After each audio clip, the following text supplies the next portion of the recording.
진열장 위, 피전 블러드 루비 반지가 벨벳 트레이 아이공의 트레이에 조용히 놓여 있었다. 조명이 정교월 어희 일주보. 진열장 위 부서진 금빛처럼 섬세한 광채를 나는 약지에 그 반지를 끼워 보았다. 손끝으로 서늘한 무게감이 전해졌고 창백할 정도로 하얀 내 피부와 묘하게 어울렸다. 하지만 바로 그 순간 결제를 돕던 직원의 미소가 굳어졌다. 그는 고개를 숙이고 카드를 다시 한번 단말기에 긁었다. 이내 고개를 든 그의 눈빛에는 조심스럽고 난처한 기색이 역력했다. 백희진 고객님, 죄송하지만 이 카드는 승인이 거절되었습니다. 나는 한쪽 눈썹을 치켜 올렸다. 그 블랙카드는 차도연이 내게 준 가족 카드였다. 3년 전 그가 내 손에 이 카드를 직접 쥐어주며 했던 말이 떠올랐다. 한도 없는 카드니까 사고 싶은 건 다 사. 내게 물어볼 필요 없어. 그때는 그가 막 우리 백가에 막대한 투자금을 유치했을 때였다. 차성그룹의 주가는 바닥을 치고 연일 상한가를 기록하며 치솟고 있었다. 통유리창 앞에 서서 서울의 스카이라인을 내려다보던 그가 뒤돌아 나를 보며 웃었었다. 그 미소에는 봄바람 같은 득의양양함과 함께 묘하게 적선하는 듯한 관대함이 배어 있었다. 이 카드로 다시 해보세요. 나는 가방에서 그의 주 계좌와 연결된 다른 플래티넘 카드를 꺼내 건넸다.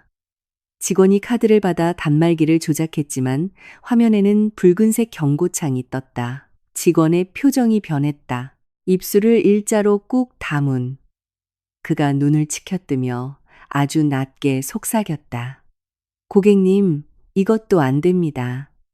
시스템상이 카드도 정지되었다고 나오네요. 그가 단말기를 내 쪽으로 돌려 보여주었다. 화면에 뜬 거래 정지라는 네 글자가 눈을 찌를 듯 시리게 다가왔다. 계좌에 무슨 문제가 생겼나? 내가 미처 대답하기도 전에 가방 속에 손을 넣어 차가운 금속 케이스를 만지는 순간 휴대전화 화면이 밝아졌다. 발신자 표시에는 세 글자 차도연이 떠 있었다. 전화를 받는 순간 그의 목소리가 귓가를 파고들었다. 12월 처마 밑의 고드름처럼 차갑고 일말의 온기조차 없는 목소리였다. 백희진, 내 명의로 된 모든 카드는 오 비서를 시켜 방금 전부 정지시켰어. 휴대전화를 쥔 내 손가락에 핏기가 가시며 하얗게 질렸다. 그게 무슨 뜻이야? 내 목소리가 미세하게 떨리는 것을 느꼈지만 나는 필사적으로 그것을 억눌렀다. 멀쩡한 카드를 왜 갑자기 정지시킨 거지? 수화기 너머로 차도연이 짧게 실소를 터뜨렸다. 유리 표면을 긋는 칼날처럼 날카롭고 신경질적인 소리였다. 백희진, 모르는 척하지 마. 아름이가 아이를 데리고 돌아왔어. 그동안 밖에서 혼자 그 긴 시간을 버티며 얼마나 많은 고생을 했는지 알아? 난 그 모자에게 책임져야 해. 유나름, 그 세 글자가 녹슨모처럼 가슴 한구석, 이미 굳은 살이 박인 곳을 푹 찌르고 들어왔다. 차도현의 대학 시절 첫사랑. 그의 일기장 사이에 5년이나 끼워져 있던 빛바랜 사진 속의 여자. 5년 전 말도 없이 떠나버려 차도현이 1년 내내 방 안에 틀어박혀 폐인처럼 지내게 만들었던 그 여자가 아이까지 데리고 돌아왔다고 했다.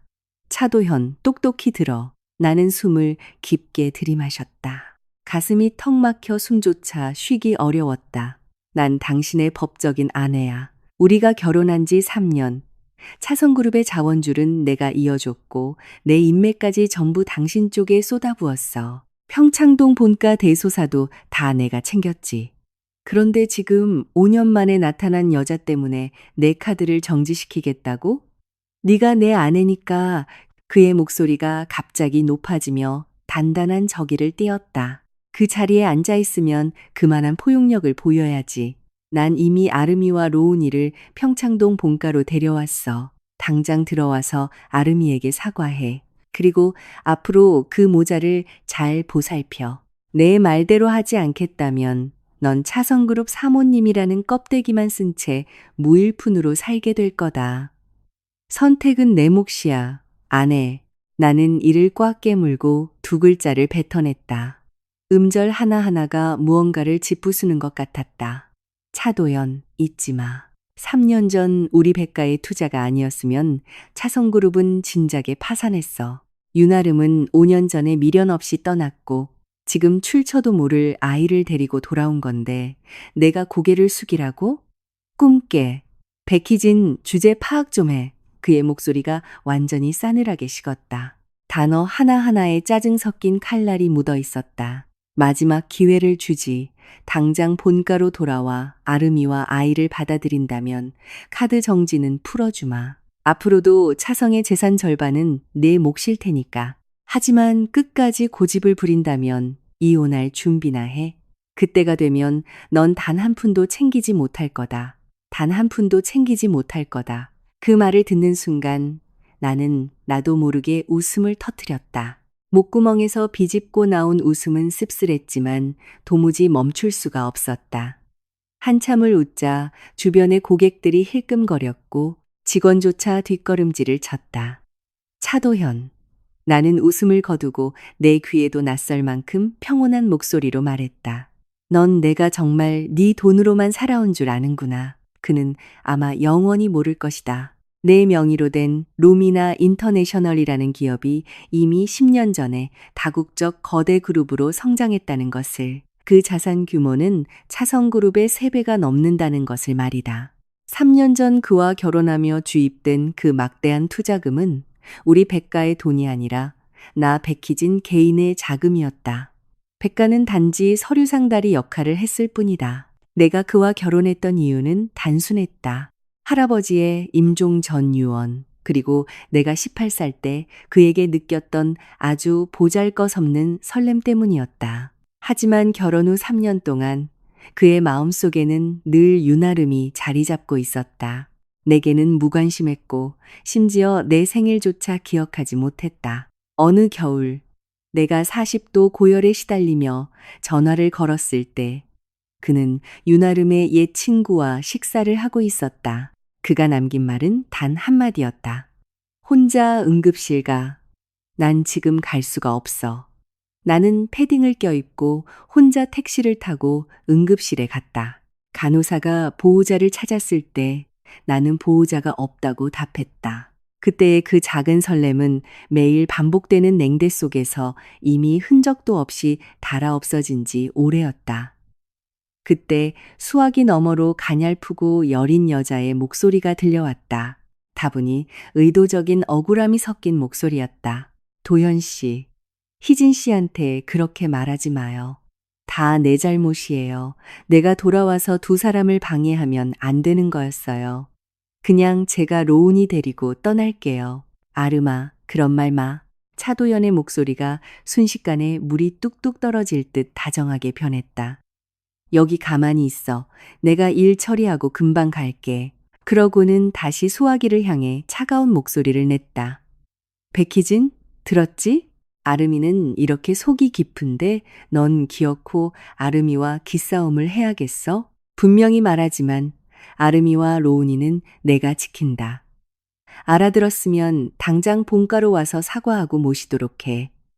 아니면 위자료 한 푼 없이 맨몸으로 쫓겨날 줄 알아. 나는 주위를 둘러보았다. 백화점 안의 사람들은 호기심과 동정 혹은 흥미로운 구경거리를 보는 듯한 눈빛으로 나를 훔쳐보고 있었다. 나는 깊게 숨을 들이마시고 그 모든 시선을 감정 밖으로 차단했다. 차도현, 내 목소리는 꽁꽁언 호수처럼 고요했다. 내가 윤아름과 그 애를 받아들이는 일은 절대 없어. 내 카드를 정지시키는 건 상관없지만 넌 곧 네가 오늘 내린 결정에 어떤 대가를 치러야 하는지 알게 될 거야. 대가? 그가 코웃음을 쳤다. 조롱이 수화기를 타고 흘러넘쳤다. 백희진, 네가 감히 내게 무슨 대가를 치르게 할 수 있는지 한번 보자. 사흘의 시간을 주지. 사흘 뒤에도 본가에 들어오지 않으면 바로 가정법원으로 가서 이혼 서류 접수할 거니까 나중에 후회나 하지 마. 그는 전화를 끊었고 뚜뚜 하는 기계음만 귓가에 남았다. 나는 천천히 휴대전화를 내리고 아직 내 손가락에 끼워져 있는 피전 블러드 루비 반지를 내려다보았다. 사려던 참이었지만 이젠 흥미가 뚝 떨어졌다. 나는 반지를 빼서 트레이에 올려놓으며 직원에게 필요 없습니다. 라고 말한 뒤 돌아섰다. 백화점 문을 나서자 한낮의 햇살이 얼굴로 쏟아져 내렸다. 눈이 부셔 미간을 찌푸렸다. 마음은 차갑게 식어 있었지만 동시에 기이할 정도의 홀가분함이 느껴졌다. 차도현 윤아름을 위해 내 카드를 끊고 굴복을 강요하며 이혼으로 협박까지 하다니. 내가 순순히 타협할 줄 알았나? 내가 너 없이 못 살 줄 알았어? 정말 우스운 일이다. 차성그룹을 살려낸 10조 원의 거대 자본은 내 개인 계좌에서 나간 루미나 인터내셔널의 잉여 자금이었다. 그 돈은 차성그룹이 지금의 위치까지 올라올 수 있었던 유일한 뼈대였다. 그가 이렇게 매정하게 나온다면 나 역시 구태여 과거의 정을 생각할 필요가 없었다. 나는 강지훈 비서에게 전화를 걸었다. 신호음이 2번 울리기도 전에 그가 전화를 받았다. 언제나처럼 정중하고 명료한 목소리였다. 대표님, 지시하십시오. 나는 주차장을 향해 걸어가며 평온한 속도로 말했다. 첫째, 당장 차성그룹에 대한 루미나 인터내셔널의 모든 투자를 중단해 이미 투입된 10조 원의 자금도 전액 회수하도록 계약서 조항에 따라 차성 측의 위약금도 청구하고. 강 비서, 이 일은 네가 직접 챙겨. 모든 과정은 적법한 절차대로 진행하고 어떤 꼬투리도 잡히지 않게 해. 알겠습니다, 대표님. 둘째, 나는 잠시 말을 멈췄다. 스위스행 가장 빠른 개인 전용기 일정을 잡아 루체른에 있는 별장도 사용 준비해 두고 당분간 이 도시를 떠나 있을 거니까. 강 비서는 2초 정도 침묵했다. 내 결정이 꽤 갑작스러웠던 모양이다. 하지만 그는 더 이상 묻지 않았다. 위약금 정산과 비행 일정은 일시간 내로 마무리하겠습니다. 별장 관리인에게도 즉시 연락하여 언제든 묵으실 수 있도록 조치하겠습니다. 완료되는 대로 보고드리겠습니다.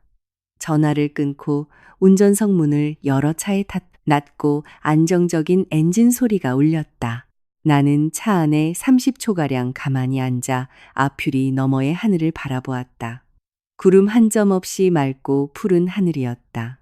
문득 3년 전 결혼식 날이 떠올랐다. 그때도 하늘은 이렇게 맑았다. 하얀 턱시도를 입은 차도연이 내 앞에 서서 희진아, 내가 잘할게라고 말했었다.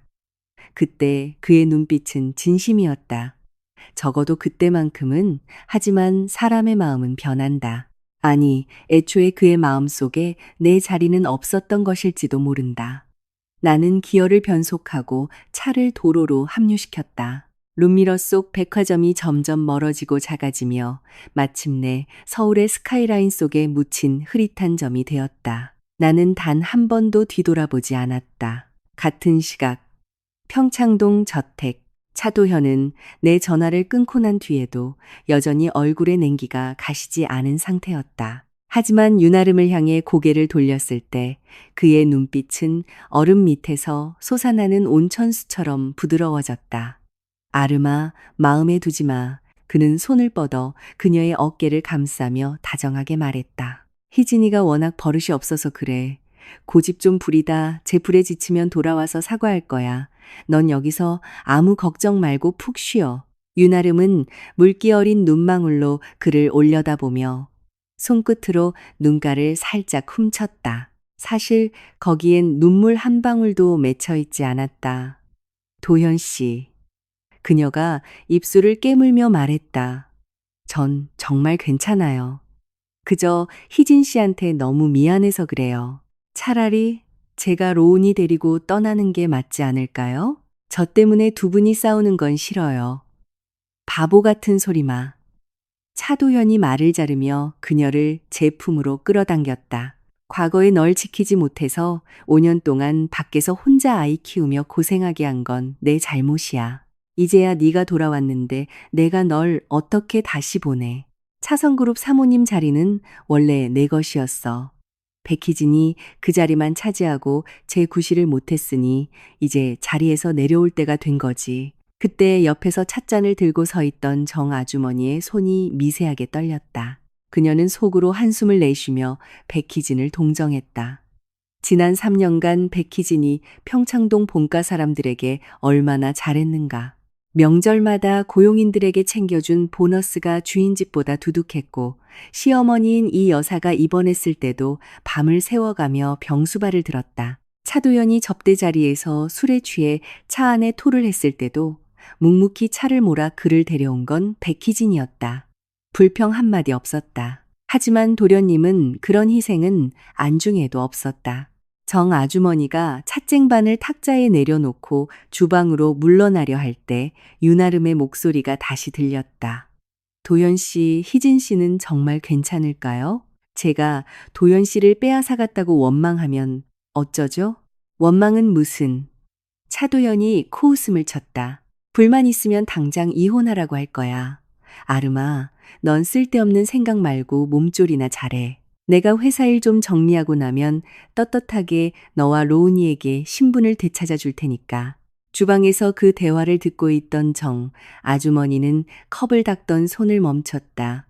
50평생을 살아오며 사람 보는 눈만큼은 확실했다. 저 유나름이라는 여자는 평창동 대문에 들어선 첫날부터 하는 말과 행동 하나하나에 진심이라곤 찾아볼 수 없었다. 하지만 그녀는 고용인일 뿐 참견할 처지가 아니었다. 바로 그때 저택 현관문이 쾅하고 거칠게 열렸다. 땀범벅이 된 한 남자가 거실로 비틀거리며 뛰어들어왔다. 정장 재킷은 어깨에 삐딱하게 걸쳐져 있었고 넥타이는 엉망으로 풀어 헤쳐져 있었다. 차도연의 비서인 오태경이었다. 그의 얼굴은 백지장처럼 새하얗게 질려 있었고 손에는 서류 가방을 꽉 쥐고 있었다. 입술이 달달 떨렸지만 너무 다급한 나머지 쇳소리만 났다. 차도현이 미간을 찌푸렸다. 얼굴에 띄고 있던 다정함은 순식간에 사라졌다.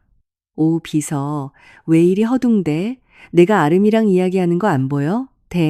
대표님. 오, 비서가 그의 앞까지 달려와 무릎을 짚고 한참을 헐떡이더니 쥐어짜듯 소리쳤다.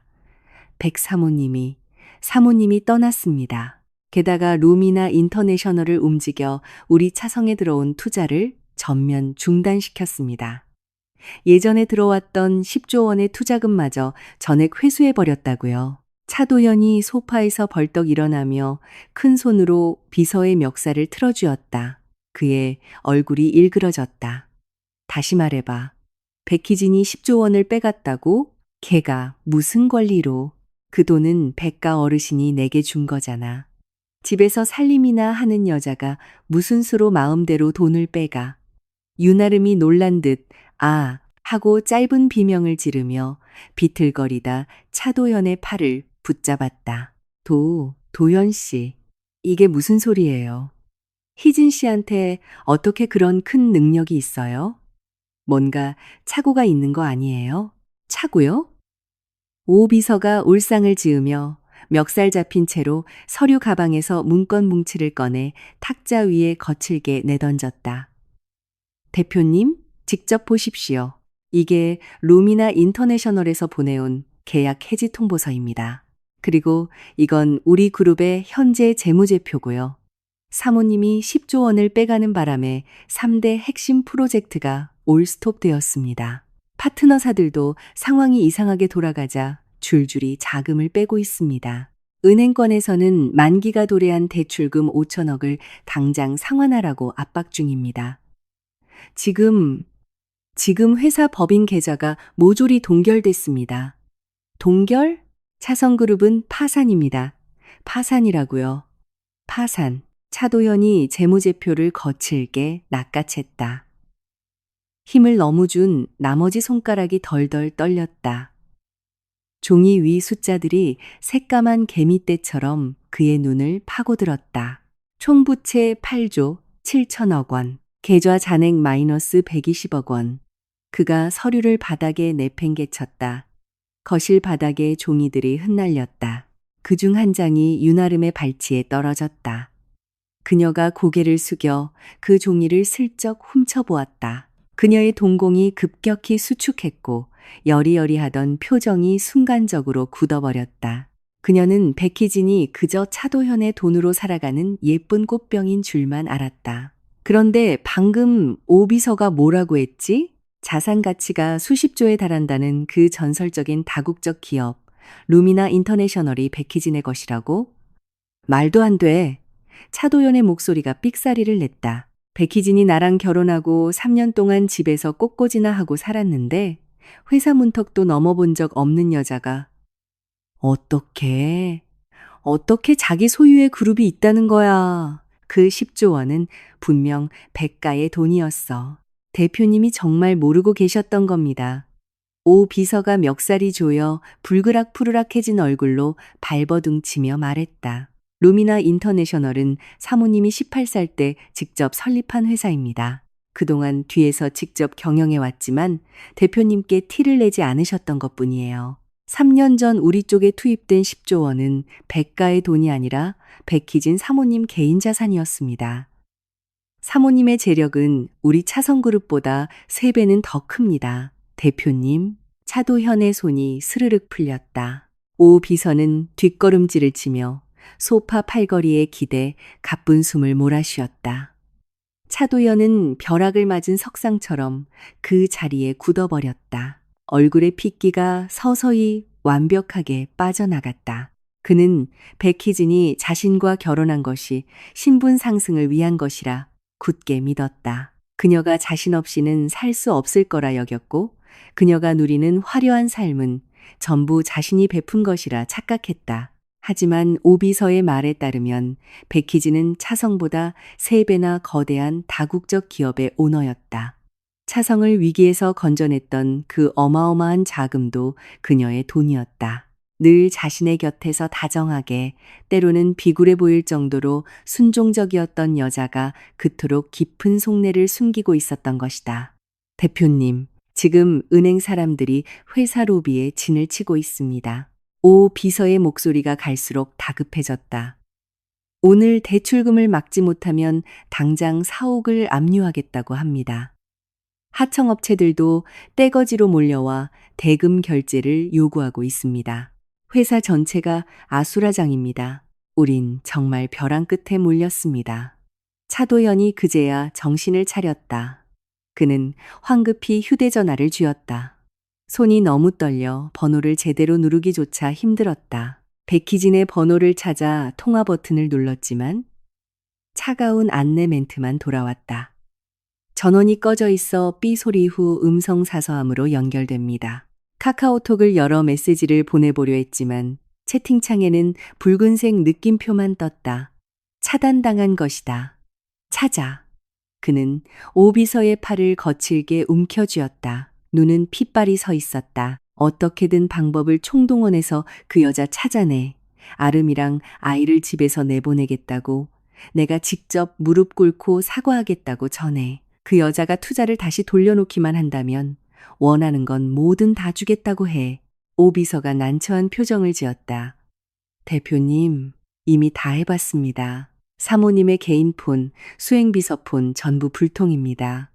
SNS 계정도 모두 닫혔습니다. 사모님의 강비서 말로는 사모님이 제일 빠른 개인 전용기를 띄워 스위스로 떠나셨다고 합니다. 그리고 이 도시엔 영원히 돌아오지 않을 것이며 대표님과는 더 이상 어떤 얽힘도 없을 것이라고 전하라고 했습니다. 영원이라는 두 글자가 망치처럼 차도연의 머리를 강타했다. 그는 비틀거리며 뒤로 물러나 소파에 털썩 주저앉았다. 눈동자가 무섭도록 텅 비어 있었다. 문득 3년 전 그녀가 시집오던 날의 모습이 떠올랐다. 그녀는 단아한 디자이너 맞춤 드레스를 입고 옷가락지를 낀 채 평창동 저택 앞에서 환하게 웃으며 도연 씨, 이제 우린 한 가족이네요 라고 말했었다. 그는 그때 대충 고개만 끄덕이고는 서재로 돌아가 버렸었다. 지난 3년간 그녀가 밤늦게까지 일한 자신을 위해 데워준 우유가 몇 잔이었던가. 회식 자리에서 대신 마셔준 술이 몇 잔이었으며 어머니가 아프실 때 밤새 갈아준 물수건이 몇 개였던가. 그는 그중 단 하나도 기억하지 않았다. 그저 윤아름이 떠난 후 가슴에 뚫린 구멍이 너무 커서 백희진이 아무리 노력해도 채워지지 않는다고만 생각했다. 하지만 백희진은 단 한 번도 그를 원망하지 않고 많은 햇빛이 필요 없는 식물처럼 고요히 그의 곁을 지켰다. 그런데 지금 그 식물이 뿌리째 뽑혀 떠나버린 것이다. 도현 씨, 윤아름이 그의 앞에 쪼그려 앉아 그의 손을 부드럽게 쥐었다. 눈시울이 붉어져 있었다. 너무 상심하지 마요. 아직 기회가 있을지도 몰라요. 희진 씨도 홧김에 그러신 걸 테니 화가 풀리면 돌아오지 않겠어요? 일단 침착하게 눈앞의 위기부터 넘길 방법을 생각해봐요. 네? 차도현은 고개를 들어 윤아름의 가냘픈 얼굴을 보았다. 그녀의 눈에 담긴 걱정은 진심 같았고 목소리는 다정했다. 회사가 파산 위기에 처하고 모두가 그를 떠나는 이 순간 오직 그녀만이 자신의 곁에 남아주겠다고 하고 있었다. 그것이 그에게 덜 외롭다는 위안을 주었다. 아름아. 그가 그녀의 손을 마주 잡았다. 그래도 내 곁엔 너뿐이구나. 걱정 마. 회사가 파산하더라도 어떻게든 재기할 방법을 찾을 테니까. 너와 로운이를 절대 고생시키지 않을게. 윤아름은 부드러운 미소를 지으며 고개를 숙였다. 하지만 고개를 숙이는 찰나 그녀의 눈 밑으로 섬뜩한 계산의 빛이 스쳐 지나갔다. 그 빛이 너무 빨라 차도현은 보지 못했다. 백희진, 영원히 돌아오지 마. 차도현이 벼랑 끝에 몰리면 결국 나만을 유일한 구명줄로 여길 테니까. 그때가 되면 차성그룹 사모님 자리도 차성에 남은 모든 재산도 다 내 차지가 될 거야. 차도현은 그녀의 이런 속내를 까맣게 모른 채 자리에서 일어나 서재를 서성이다. 오, 비서에게 소리쳤다. 백희진이 갈 만한 모든 국가와 도시를 뒤져 그 여자 명의로 된 부동산 별장, 그 여자가 아는 모든 사람을 조사해 땅을 파서라도 찾아내. 오 비서의 목소리에는 극도의 피로와 무력감이 배어 있었다. 대표님, 정말 다 찾아봤습니다. 사모님 명의의 부동산은 전 세계에 수백 채나 있어서 일일이 확인할 수가 없습니다. 사모님 지인들도 아예 모르고수더 철저히 입을 다물고 있습니다. 게다가 루미나 인터내셔널의 법무팀에서 방금 경고장이 날아왔습니다.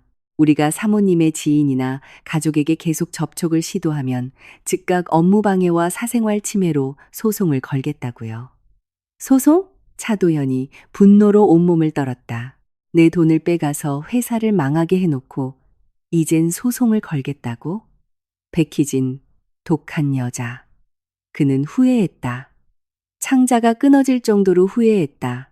만약 그때 그녀의 카드를 정지시키지 않았다면, 만약 윤아름과 아이를 받아들이라고 강요하지 않았다면, 지난 3년간 그녀가 자신을 위해 했던 일들을 조금이라도 알아줬더라면 차성그룹이 이 지경이 되지는 않았을 것이다. 하지만 세상에 후회약은 없었다. 대표님, 오 비서의 목소리가 점점 기어들어갔다. 은행에서 또 전화가 왔습니다. 내일 정오까지 대출금을 갚지 못하면 차성그룹의 모든 자산을 정식으로 압류하겠답니다. 이 평창동 본가까지 포함해서요. 차도연의 눈앞이 캄캄해졌다. 들고 있던 우유잔이 카펫 위로 미끄러져 떨어지며 둔탁한 소리를 냈다.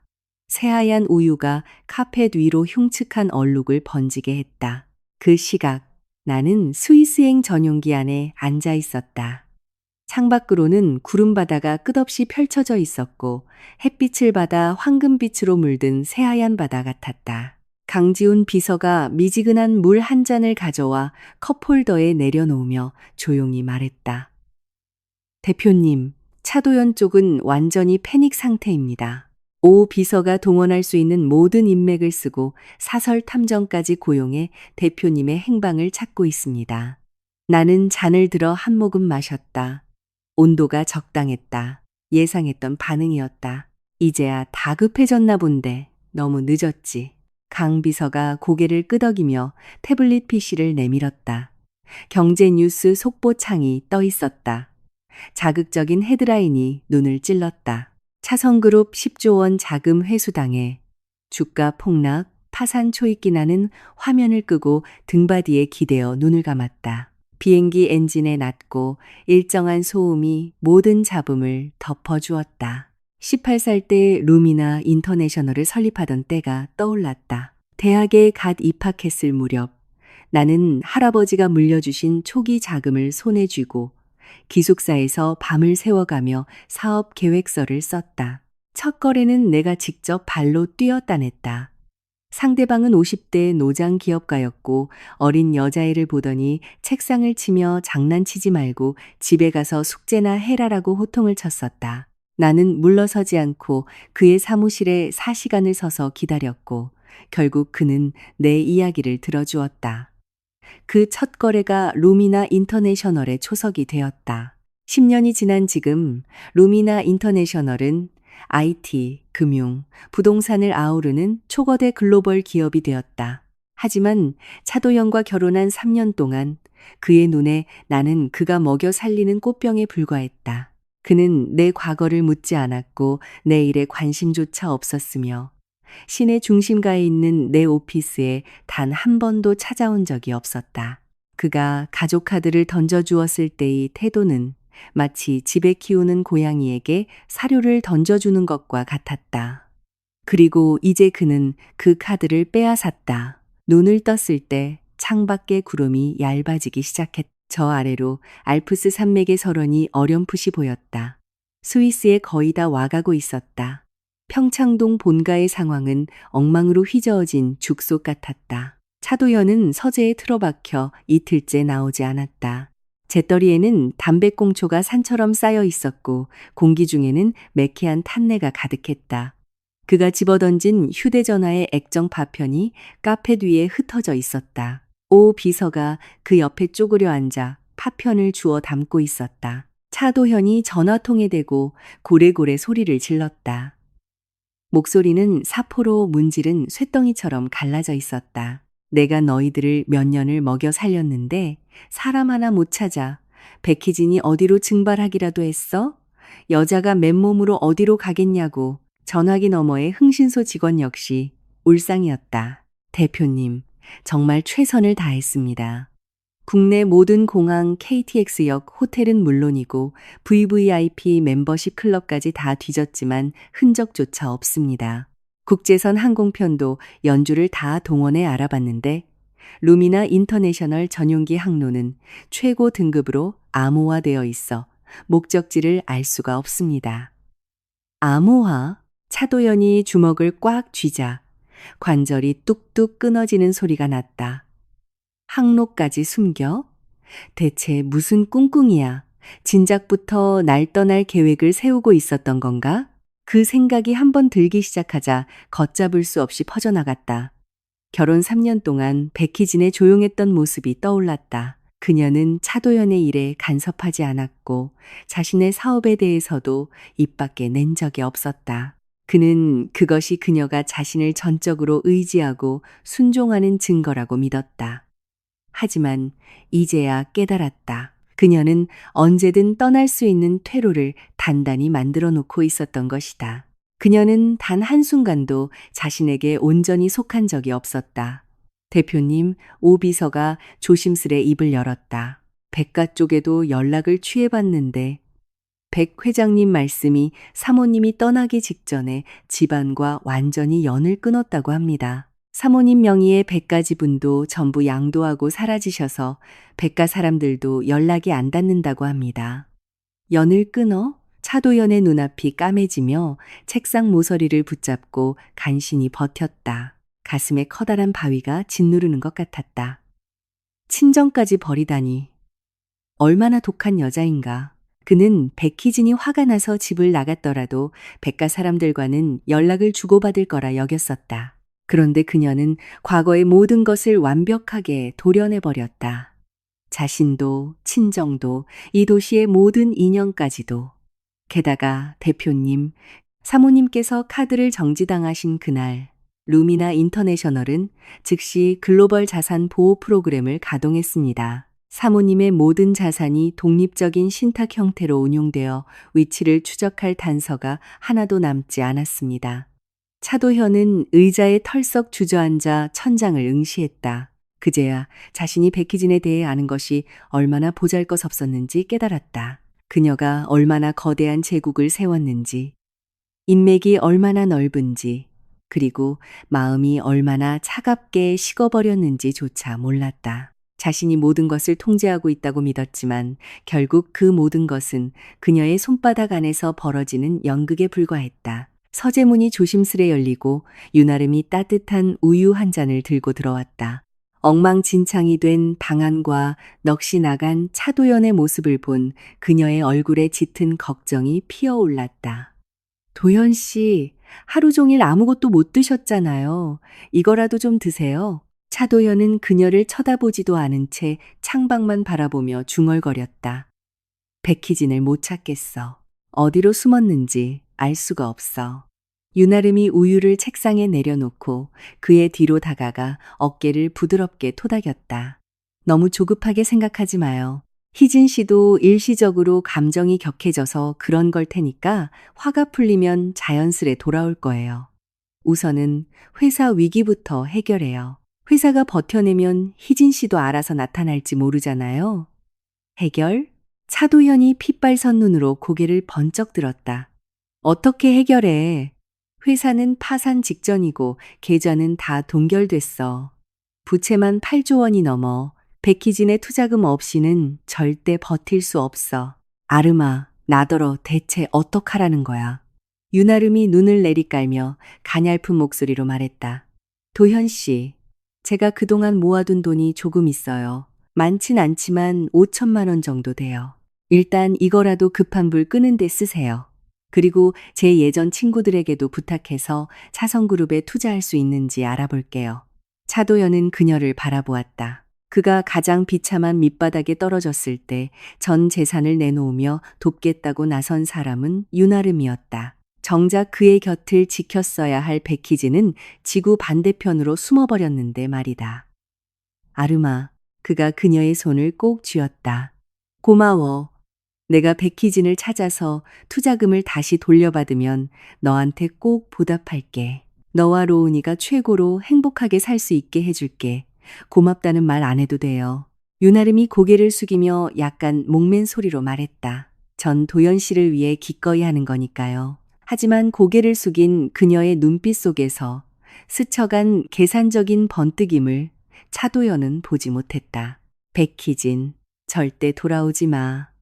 차도현이 궁지에 몰려 모든 희망을 잃으면 결국 나만 의지하게 될 테니까. 그럼 차성그룹 사모님 자리도 이 집안의 모든 재산도 다 내 것이 되는 거야. 나는 지금 스위스 루체른의 별장 거실에 앉아 있다. 거대한 통유리창 너머로 눈 덮인 알프스 산맥이 보였고 푸른 거울 같은 호수 위로 맑은 하늘이 뒤집혀 비치고 있었다. 캐시미어 카디건을 걸치고 따뜻하게 데워진 바닥을 맨발로 디딘 채 손에는 따뜻한 차 한 잔을 쥐고 강지훈 비서와 통화 중이었다. 차성 쪽은 지금 어떻게 돌아가고 있지? 주가는 완전히 바닥을 쳤습니다. 내일이면 은행에서 자산 압류에 들어갈 겁니다. 강 비서의 목소리에 드물게 웃음기가 묻어났다. 차도연 대표는 미친 듯이 대표님을 찾고 있습니다. 하지만 안심하십시오. 저희 방어망은 철저합니다. 절대 찾지 못할 겁니다. 좋아. 나는 차를 한 모금 마시며 입꼬리를 살짝 올렸다. 계속 찾게 둬. 찾지 못하는 괴로움이 그를 더 벼랑 끝으로 몰아갈 테니까. 아, 그리고 대표님. 유나름 쪽에서 움직임이 포착되었습니다. 차도연에게 임신했다고 말했답니다. 찻잔을 쥔 손이 잠시 멈칫했다. 임신? 가짜입니다. 강 비서가 확신에 찬 목소리로 말했다. 위조된 임신 6주차 초음파 사진과 진단서를 내밀었습니다. 차도연은 좋아서 어쩔 줄 몰라 하며 당장 그녀와 결혼하겠다고 떠들고 다닙니다. 대표님, 당장 그 여자의 거짓말을 폭로할까요? 나는 창밖에 눈 덮인 산등성이를 몇 초간 바라보다가 대답했다. 아니 나는 찻잔을 내려놓고 손가락으로 따뜻한 머그잔 겉면을 매만졌다. 며칠 더 우쭐하게 놔둬. 차도연이 그 여자에게 모든 희망을 걸고 유일한 구명줄이라 굳게 믿고 있을 때 그때 폭로하는 거야. 그래야 훨씬 더 고통스러울 테니까. 알겠습니다. 차도연이 사방으로 돈을 구하러 다니고 있는데 구하게 둘까요? 내가 자리에서 일어나 창가로 다가갔다. 구하지 못할 거야. 그가 안다는 인맥들에게는 이미 우리 쪽에서 다 손을 써뒀으니까. 그를 돕는 건 우리 룸이나 인터내셔널과 척을 지는 거라는 걸 다들 알 텐데 누가 돕겠어. 명안이십니다. 전화를 끊고 창가에 서서 오랫동안 설산을 바라보았다. 햇빛을 받은 눈이 금빛으로 반짝였고 공기는 서늘하고 맑았다. 이곳은 차도현과 8,000km나 떨어져 있고 거대한 바다와 대륙을 사이에 두고 있다. 그는 내가 이곳에서 어떤 삶을 살고 있는지 영영 알지 못할 것이다.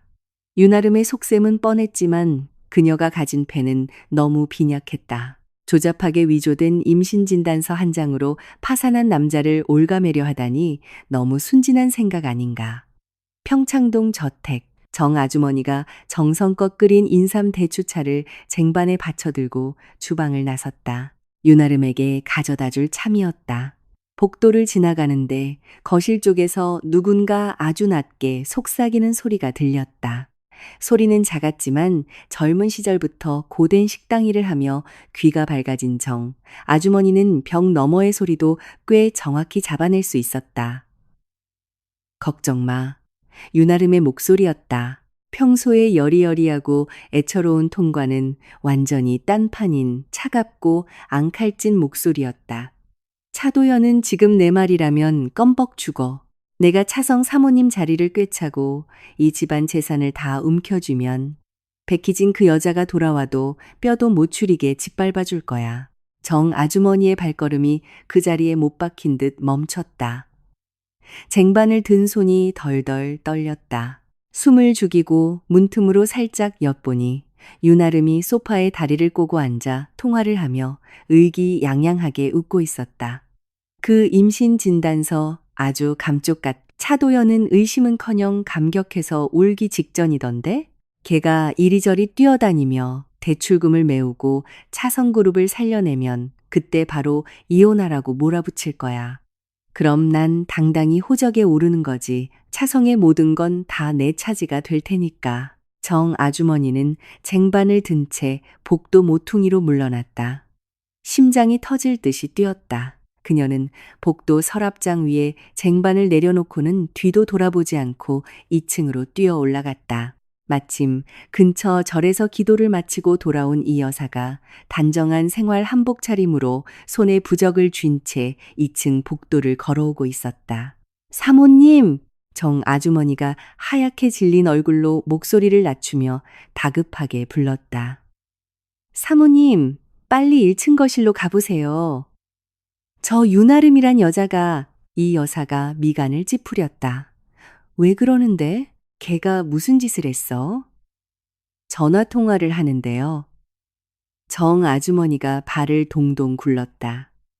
임신 진단서가 다 가짜라고 위조한 거라고 자기 입으로 말했어요. 회사 재산을 다 빼돌리고 백 사모님을 뼈도 못 추리게 죽여버리겠대요. 제가 두기로 똑똑히 들었습니다. 이 여사의 안색이 확 변했다. 그녀는 부적을 소매춤에 쑤셔넣고 쏜살같이 계단을 내려갔다.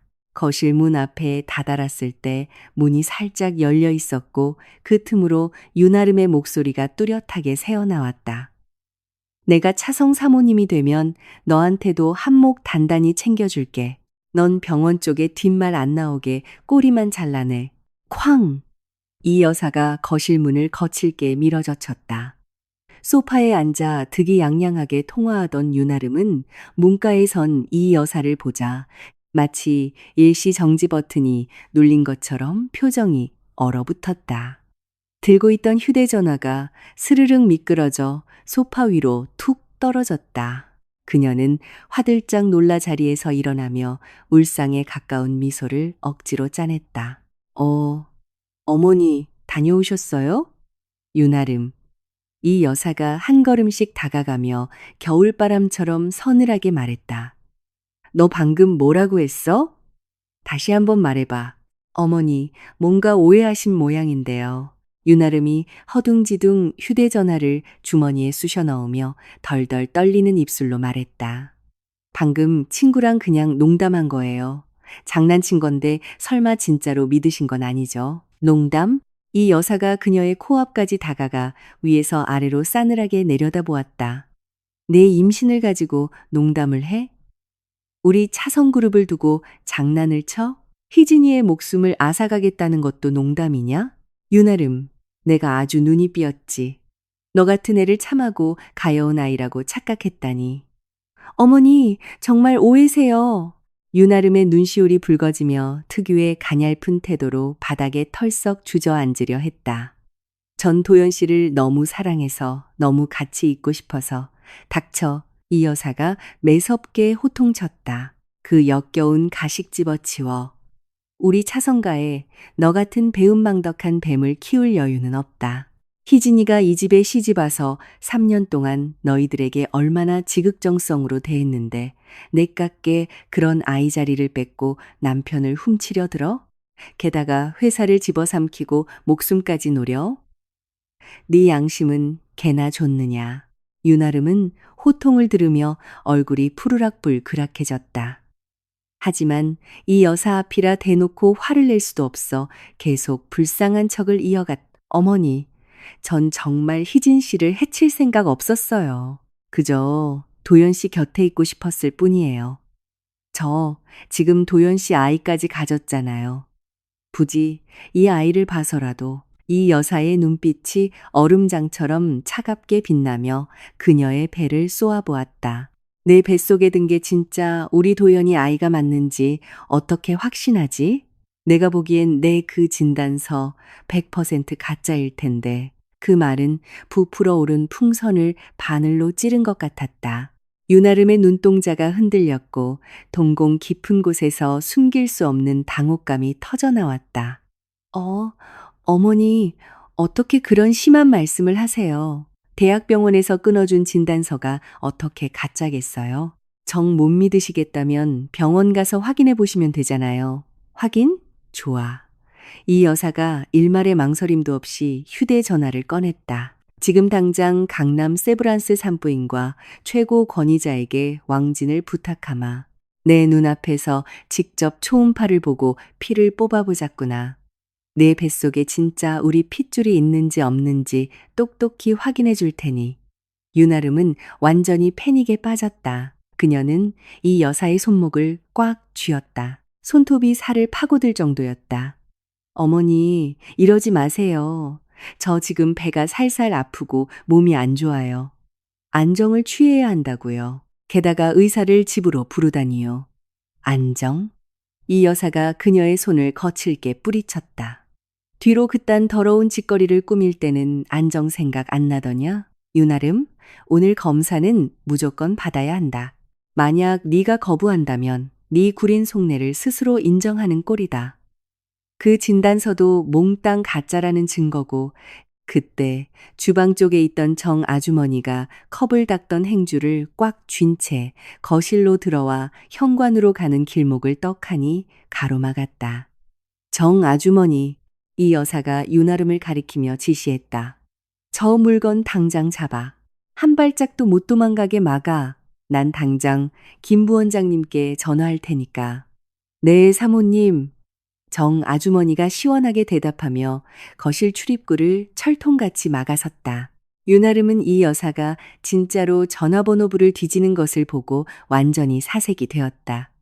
의사가 오면 모든 거짓말이 들통나는 건 시간 문제였다. 차성과 사모님 자리는커녕 당장 이 집에서 쫓겨날 판이었다. 그녀는 갑자기 배를 움켜쥐고 얼굴을 하얗게 질리며 바닥으로 쓰러졌다. 아, 배가 너무 아파요. 도연 씨, 살려줘요. 그만 쇼해. 이 여사는 눈길조차 주지 않았다. 아주머니, 쟤 당장 일으켜 세워. 내 앞에서 연극 못하게 꽉 붙들어 놔. 정 아주머니가 다가가 유나름의 팔뚝을 꽉 움켜쥐었다. 유나름이 필사적으로 발버둥 쳤지만 수십 년간 주방에서 뼈가 굵은 정 아주머니의 억센 힘을 당해낼 재간이 없었다. 어머니, 정말이에요. 배가 너무 아파요. 제발 믿어주세요. 이 여사는 이미 전화를 걸고 있었다. 여보세요? 세브란스 김 부원장님? 접니다. 차도현 어미입니다. 지금 당장 VIP 센터 산부인과 병동 비워두세요. 제가 지금 바로 이 물건 끌고 갈 테니까 도착하자마자 초음파 장비랑 피검사 완벽하게 준비해 두시고요. 이 여사가 전화를 끊고 정 아주머니에게 소리쳤다. 아주머니, 기사한테 당장 차대라고 해. 저것 꼼짝 못하게 붙잡아서 차에 쑤셔 넣어. 내 두 눈으로 직접 확인해야겠으니까. 그리고는 바닥에 주저앉은 윤아름을 매섭게 노려보며 덧붙였다. 네가 감히 나를 속이고 도현이를 농락했다면 두 다리로 이 집을 걸어나가지 못할 줄 알아. 윤아름은 바닥에 주저앉은 채 걷잡을 수 없이 눈물을 쏟아냈다. 이번엔 연기가 아니라 진짜 공포에서 우러나온 눈물이었다. 현관 쪽을 힐끔거렸지만 정 아주머니가 벽돌담처럼 단단히 버티고 있었다. 절망에 빠져있던 바로 그때 현관문이 철컥 열렸다. 차도현이었다. 구겨진 정장 차림에 며칠 밤을 새운 듯한 퀭한 얼굴로 서류 가방을 든 그가 나타났다. 그 역시 거실의 험악한 분위기를 전혀 예상치 못한 듯했다. 분노한 어머니, 문을 막아선 가정부, 그리고 바닥에 주저앉아 눈물 범벅이 된 윤아름. 대체 이게 무슨 일입니까? 그가 인상을 팍 쓰며 들어왔다. 윤아름은 동아줄이라도 잡은 듯 바닥에서 기어 일어나 차도현의 품으로 파고들며 바들바들 떨었다. 도현 씨, 마침 잘 왔어요. 어머니가 절 안 믿으세요. 억지로 의사를 불러다 초음파 검사를 시키겠대요. 제 임신 진단서가 가짜라면서요. 무서워서 도망치려는데 저렇게 막으시고. 흑흑. 차도현이 미간을 찌푸린 채 이 여사를 바라보았다. 어머니, 대체 왜 이러시는 겁니까? 아름이가 제 아이를 가졌는데 어떻게 이러실 수 있어요? 네가 멍청한 거지. 이 여사가 분통을 터뜨리며 얼굴이 하얗게 질렸다. 이녀는 널 속이고 있어. 임신 진단서 다 가짜야. 임신한 적도 없다고. 방금 내가 두 귀로 똑똑히 들었어. 네 회사 뺏어먹고 희진이를 해치겠다고 지 입으로 나불대는 걸. 어머니, 차도연의 목소리에 짜증이 가득 묻어났다. 왜 그런 억지를 부리십니까? 아름이는 그런 애가 아니에요. 뭔가 단단히 오해하신 겁니다. 오해는 무슨 오해? 이 여사가 한 걸음 다가가 윤아름을 손가락으로 가리켰다. 방금 저것이 통화하며 뱉은 말 토시 하나 안 틀리고 다 들었어. 도연아, 제발 정신 좀 차려. 저 여자는 사기꾼이야. 우리 차성의 재산만 노리고 접근한 꽃뱀이라고. 아니에요, 도연 씨. 윤아름이 차도연의 팔을 사색이 되어 부여잡고 더 크게 통곡했다. 저 정말 안 속였어요. 저 진짜 임신했다고요. 어머니가 원래부터 절 싫어하셔서 일부러 꼬투리 잡으시는 거예요. 제발 제 말 좀 믿어주세요. 차도연은 품 안에서 눈물로 범벅이 된 윤아름과 불같이 화를 내는 어머니를 번갈아 보았다. 사실 그의 마음 한구석도 살짝 흔들리고 있었다. 어머니는 헛소리를 지어낼 뿐이 아니었다. 하지만 그는 윤아름을 더 믿고 싶었다. 자신이 가장 비참하게 몰락했을 때 전 재산을 내놓으며 돕겠다고 했던 유일한 사람이니까. 어머니 차도연이 화를 억누르며 말했다. 전 그러시면 내일날 박는 대로 아름이 데리고 병원 가서 정식으로 다시 검사받겠습니다. 그럼 안심하시겠습니까? 안 돼요. 윤아름이 격렬하게 고개를 저었다. 저 지금 몸 상태가 너무 안 좋아서 병원 갈 기력도 없어요. 게다가 이렇게 자주 초음파를 하면 아이한테 얼마나 안 좋은데요. 절대 못 가요. 그녀의 반응이 너무 격렬하자 차도연의 이성을 붙잡고 있던 끈 하나가 툭 끊어지는 기분이 들었다. 그는 방금 집에 들어설 때 그녀가 바닥에 주저앉아 덜덜 떨며 보여주었던 극도의 당혹감과 공포를 떠올렸다. 진짜 임신한 여자가 병원에 가서 확인하자는 말에 저렇게 발작적으로 거부할 이유가 있을까? 도연아. 이 여사의 목소리는 아주 낮았지만 단어 하나하나에 묵직한 무게가 실려 있었다. 저 꼴을 보고도 넌 아직 저 여자를 믿니? 거실 안에 공기가 차갑게 얼어붙었다. 1초가 1시간 같았다.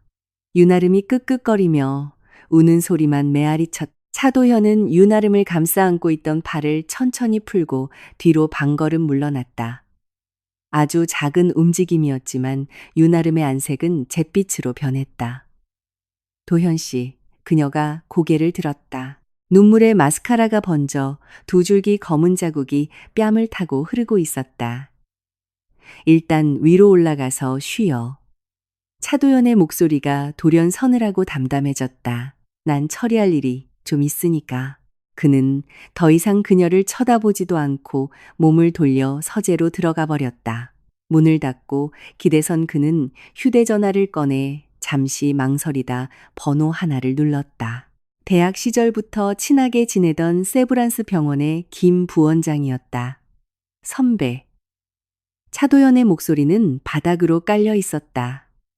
물어볼 게 하나 있는데 임신 6주차의 검사를 자주 하면 태아에게 위험한가? 수화기 너머로 김 부원장이 가볍게 웃었다. 도연아, 그건 갑자기 왜 물어? 육모막 검사나 양수 검사 같은 침습적인 거 아니면 단순 피 검사나 초음파는 아무리 자주 해도 태아한테 전혀 지장 없어. 왜? 무슨 일 있어? 차도연의 가슴이 철렁 내려앉았다. 그럼 만약 누군가 가짜 임신 진단서를 들고 왔다면 알아낼 수 있나? 당연하지. 김 부원장이 확신에 찬 목소리로 말했다. 종이, 재질, 직인, 의사 서명만 봐도 가짜는 티가 나. 병원으로 진단서 들고 와서 대조해 보거나 당사자 데리고 와서 초음파 한 번만 다시 찍어보면 바로 게임 끝이야. 너희 쪽에 무슨 문제 생겼어? 아니, 아무것도 아니야. 차도현은 전화를 끊었. 서재하는 벽시계에 초침 소리만 들릴 정도로 고요했다. 차도현은 책상 의자에 앉아 스탠드 조명의 한 구석을 뚫어지게 바라보았다. 머릿속에서 윙윙거리는 이명 소리가 났다. 윤아름의 임신 진단서, 병원에 가지 않겠다며 필사적으로 발악하던 방금 전의 모습. 이 조각들이 퍼즐처럼 그의 머릿속에서 하나로 맞춰지고 있었다. 완성된 그림은 그의 등골을 서늘하게 만들었다. 날 속였어. 문득 또 다른 기억 하나가 번개처럼 스쳐 지나갔다. 로운이는 올해 5살이다. 윤아름이 그를 떠난 것도 정확히 5년 전이다. 시기상으로 그 아이는 당연히 자신의 핏줄일 거라고 확신했었다. 하지만 지금은 그 모든 것이 의심스러웠다. 그는 5년 전 윤아름이 떠나던 날의 사소한 기억들까지 미친 듯이 되짚어 보았다. 그러다 스스로도 까맣게 잊고 있던 한 가지 사실을 떠올렸다. 윤아름은 유학을 가겠다며 그를 떠났지만 나중에 우연히 한 친구를 통해 들은 바에 따르면 그녀는 그 시절 출국 기록조차 없었다고 했다. 그녀는 내내 서울에 머물며 은평구의 허름한 빌라촌에 살았다는 것이다. 그때 왜 날 속인 거지? 그럼 로운이의 핏줄도 설마. 차도연이 자리에서 번쩍 일어났다. 의자가 뒤로 밀리며 바닥을 긁는 날카로운 소리가 났다. 그는 서재문을 열고 거실로 나갔다. 사람들의 시선이 일제히 그를 향했다. 윤아름은 반쯤 구겨진 티슈를 손에 쥔 채 소파에 앉아 기대와 불안이 뒤섞인 눈빛으로 그를 쳐다보고 있었다. 차도현은 그녀에게 눈길도 주지 않고 곧장 걸어가 쪼그려 앉은 채 블록 장난감을 만지작거리던 로운이의 머리를 쓰다듬었다. 아이가 고개를 들어 그를 보며 방긋 웃었다. 아빠! 차도연의 목소리는 혹여나 아이가 놀랄까봐 아주 미세하게 떨리고 있었다. 로운아, 아빠랑 맛있는 거 먹으러 갈까? 나 딸기 케이크 먹고 싶어. 로운이가 블록을 던져두고 폴짝 뛰어올랐다. 그래. 차도연이 아이를 번쩍 안아들며 윤아름을 향해 무심하게 툭 던졌다.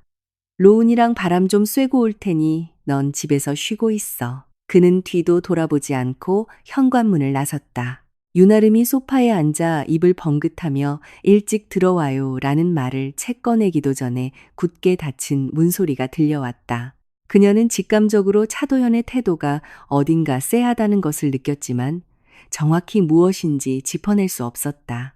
티슈를 꽉 쥔 그녀의 손에 힘이 들어갔고 마음속에는 설명할 수 없는 극도의 불안감이 엄습했다. 차도현은 로운이를 데리고 케이크 가게로 가지 않았다. 그는 차를 몰아 곧장 신촌 세브란스 병원으로 향했다. 아빠, 케이크 먹는다며? 여긴 안 예쁜데? 로운이가 차창에 매달려 병원 건물을 보며 입을 삐죽였다. 케이크 먹기 전에 아빠 친구 삼촌 먼저 잠깐 만나려고. 차도현이 안전벨트를 풀 때 그의 손바닥은 이미 식은땀으로 축축하게 젖어 있었다. 인사 잘하면 제일 큰 케이크 사줄게. 알았지? 로운이가 영문을 모른 채 고개를 끄덕였다. 차도현은 아이의 작은 손을 잡고 병원 로비로 들어섰다. 김 부원장이 이미 입구에서 기다리고 있었다. 차도현이 아이를 데리고 오는 모습을 본 그의 표정이 잠시 굳어졌지만 더 묻지 않았다. 그는 두 사람을 유전자 검사센터로 안내했다. 로운이의 구강 상피세포를 채취하고 차도현의 정맥혈을 한 튜브 뽑았다. 결과는 내일 오후면 나온다고 했다. 도연아, 내가 직접 챙길 테니까 결과는 100% 확실할 거야. 보안도 철저히 지켜줄 테니 걱정 말고. 김 부원장이 샘플을 냉장 박스에 넣으며 말했다. 차도연은 말없이 고개만 끄덕였다. 입술을 달싹여 고마워라고 말하려 했지만 목구멍에 돌덩이가 걸린 듯 아무 소리도 나오지 않았다. 병원을 나온 그는 정말로 로운이를 단골 케이크 가게로 데려갔다. 아이는 높은 의자에 앉아 짧은 다리를 대롱거리며 플라스틱 포크로 큼지막한 생크림을 퍼 입안 가득 밀어 넣었다. 보림이 옅어지라 빵빵해진 아이가 빵가루를 묻힌 채 그를 보며 환하게 웃었다. 차도현이 손을 뻗어 아이 입가에 묻은 크림을 닦아주었다. 손끝이 파르르 떨렸다. 아빠, 손이 얼음장같이 차가워. 아이가 우물거리며 말했다. 괜찮아. 차도현이 손을 거두어 드렸다. 그날 밤 본가로 돌아왔을 때 유나름이 다가와 뭐라 말을 붙이려 했지만 차도현은 피곤하다며 손을 내젓고는 곧장 2층 침실로 올라가 버렸다. 그는 밤새 단 한숨도 자지 못했다. 침대에 누워 천장만 바라보며 창밖의 바람 소리를 들었다. 수만 가지 생각이 머리를 맴돌았다. 만약 로운이가 내 아이가 아니라면 지난 2년 동안 그 아이에게 쏟아부었던 내 모든 감정과 헌신은 대체 무엇이란 말인가? 유나름은 나를 대체 어떤 호구로 취급했던 건가? 다음 날 오후 김 부원장에게서 전화가 왔다. 차도현이 차를 몰고 병원으로 향할 때 다리가 후들거렸다.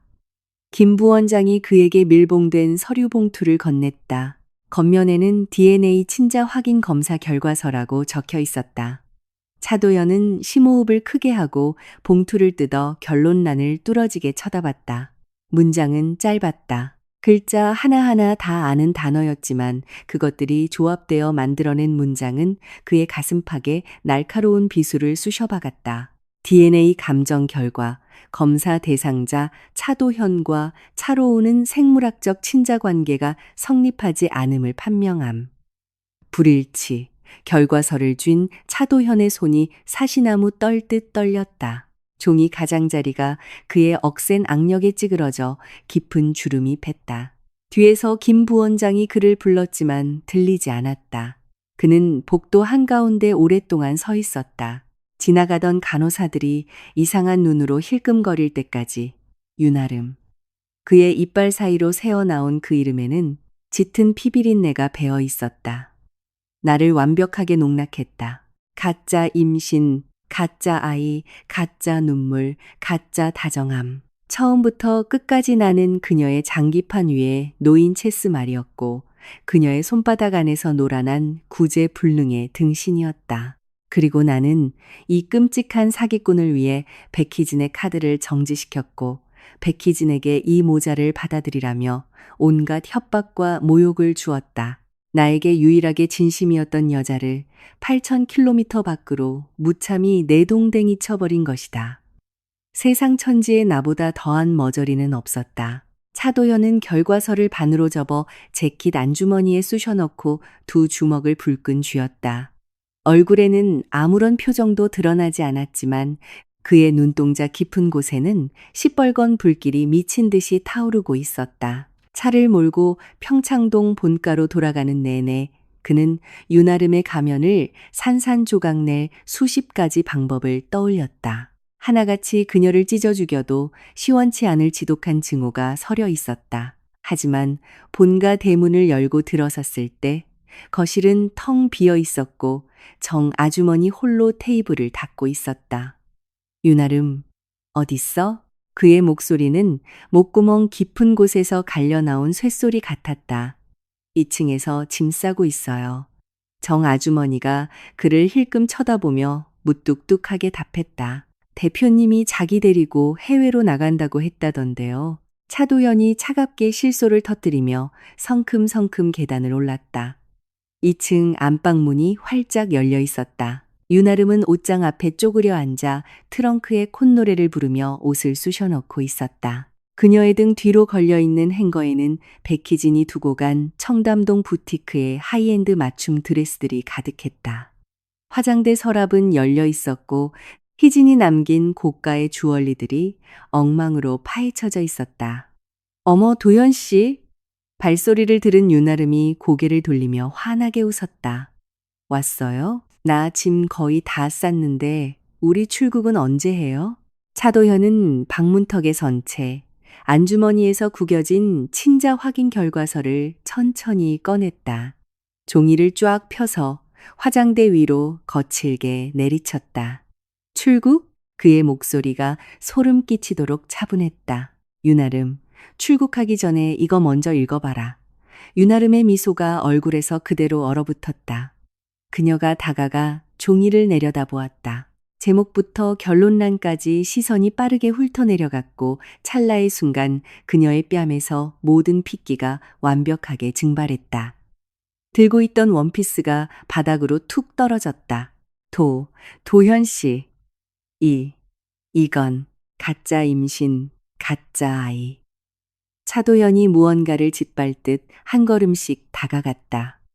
그가 발을 디딜 때마다 바닥이 삐걱대는 둔탁한 파열음을 냈다.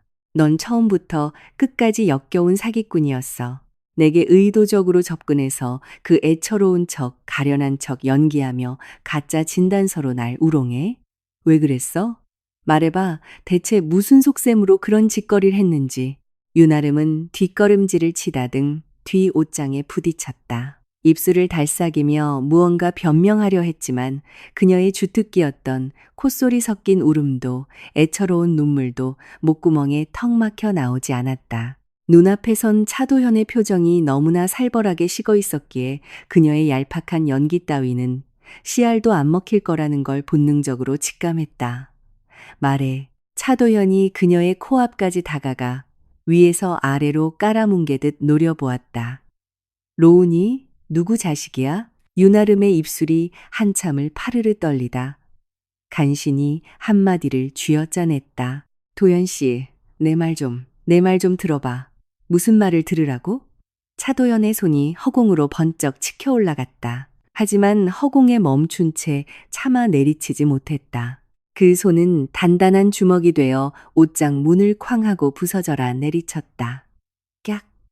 윤아름이 비명을 지르며 쥐며느리처럼 몸을 웅크렸다. 네가 날 짓밟았어. 차도연의 목소리가 이빨 사이로 섬뜩하게 뿜어져 나왔다. 네가 내 회사를 박살냈고 내 결혼을 끝장냈고 내 인생의 모든 걸 파멸시켰어. 그래놓고 이제 와서 뭐? 뻔뻔하게 해외로 도망가자고? 그제야 윤아름의 눈에서 눈물이 터져 나왔다. 이번엔 진짜 눈물이었다. 그녀는 바닥에 납작 엎드려 차도연의 바짓가랑이를 부여잡고 통곡하기 시작했다. 도현 씨, 내가 잘못했어요. 다 잘못했어요. 속이려던 건 아니었어요.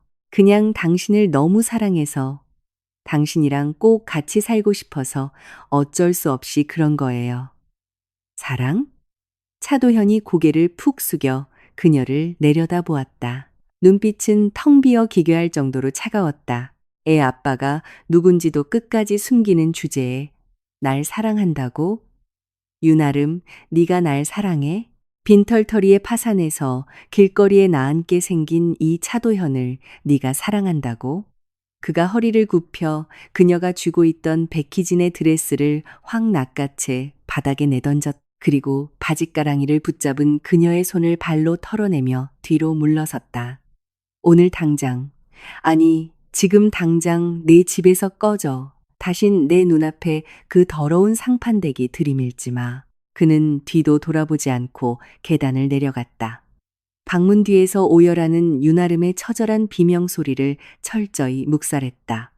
1층 거실에는 이 여사가 꼿꼿하게 서 있었다. 위에서 벌어진 난동을 다 들은 눈치였다. 그녀는 아들의 새하얗게 질린 얼굴을 한 번 쓱 보더니 아무것도 묻지 않고 딱 한마디만 던졌다. 그 서류 챙겨둬라. 나중에 다 쓸 때가 있을 테니. 차도현은 묵묵히 고개를 끄덕이곤 저택 대문 밖으로 나섰다. 바깥 하늘은 잔뜩 찌푸려 있었고 스산한 바람이 낙엽을 거칠게 바닥으로 쓸어내렸다. 그는 대문 앞에 서서 차가운 공기를 폐부 깊숙이 들이마셨다. 폐가 찢어질 듯 시렸다.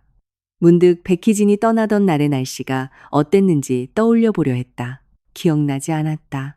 그날 그는 서재에서 윤아름과 시시덕거리느라 창밖 풍경 따위는 안중에도 없었다. 미친 듯이 그녀에게 전화를 걸고 싶었다. 하지만 휴대전화를 꺼내드는 순간 그녀와의 모든 연락수단이 철저히 차단당했다는 사실이 다시금 그의 심장을 난도질했다. 그녀는 자신이 파고들 아주 작은 틈조차 남기지 않고 그야말로 티끌 하나 남기지 않은 채 완벽하게 사라져버렸다. 그 시각 나는 스위스의 스키리조트 리프트에 앉아 있었다.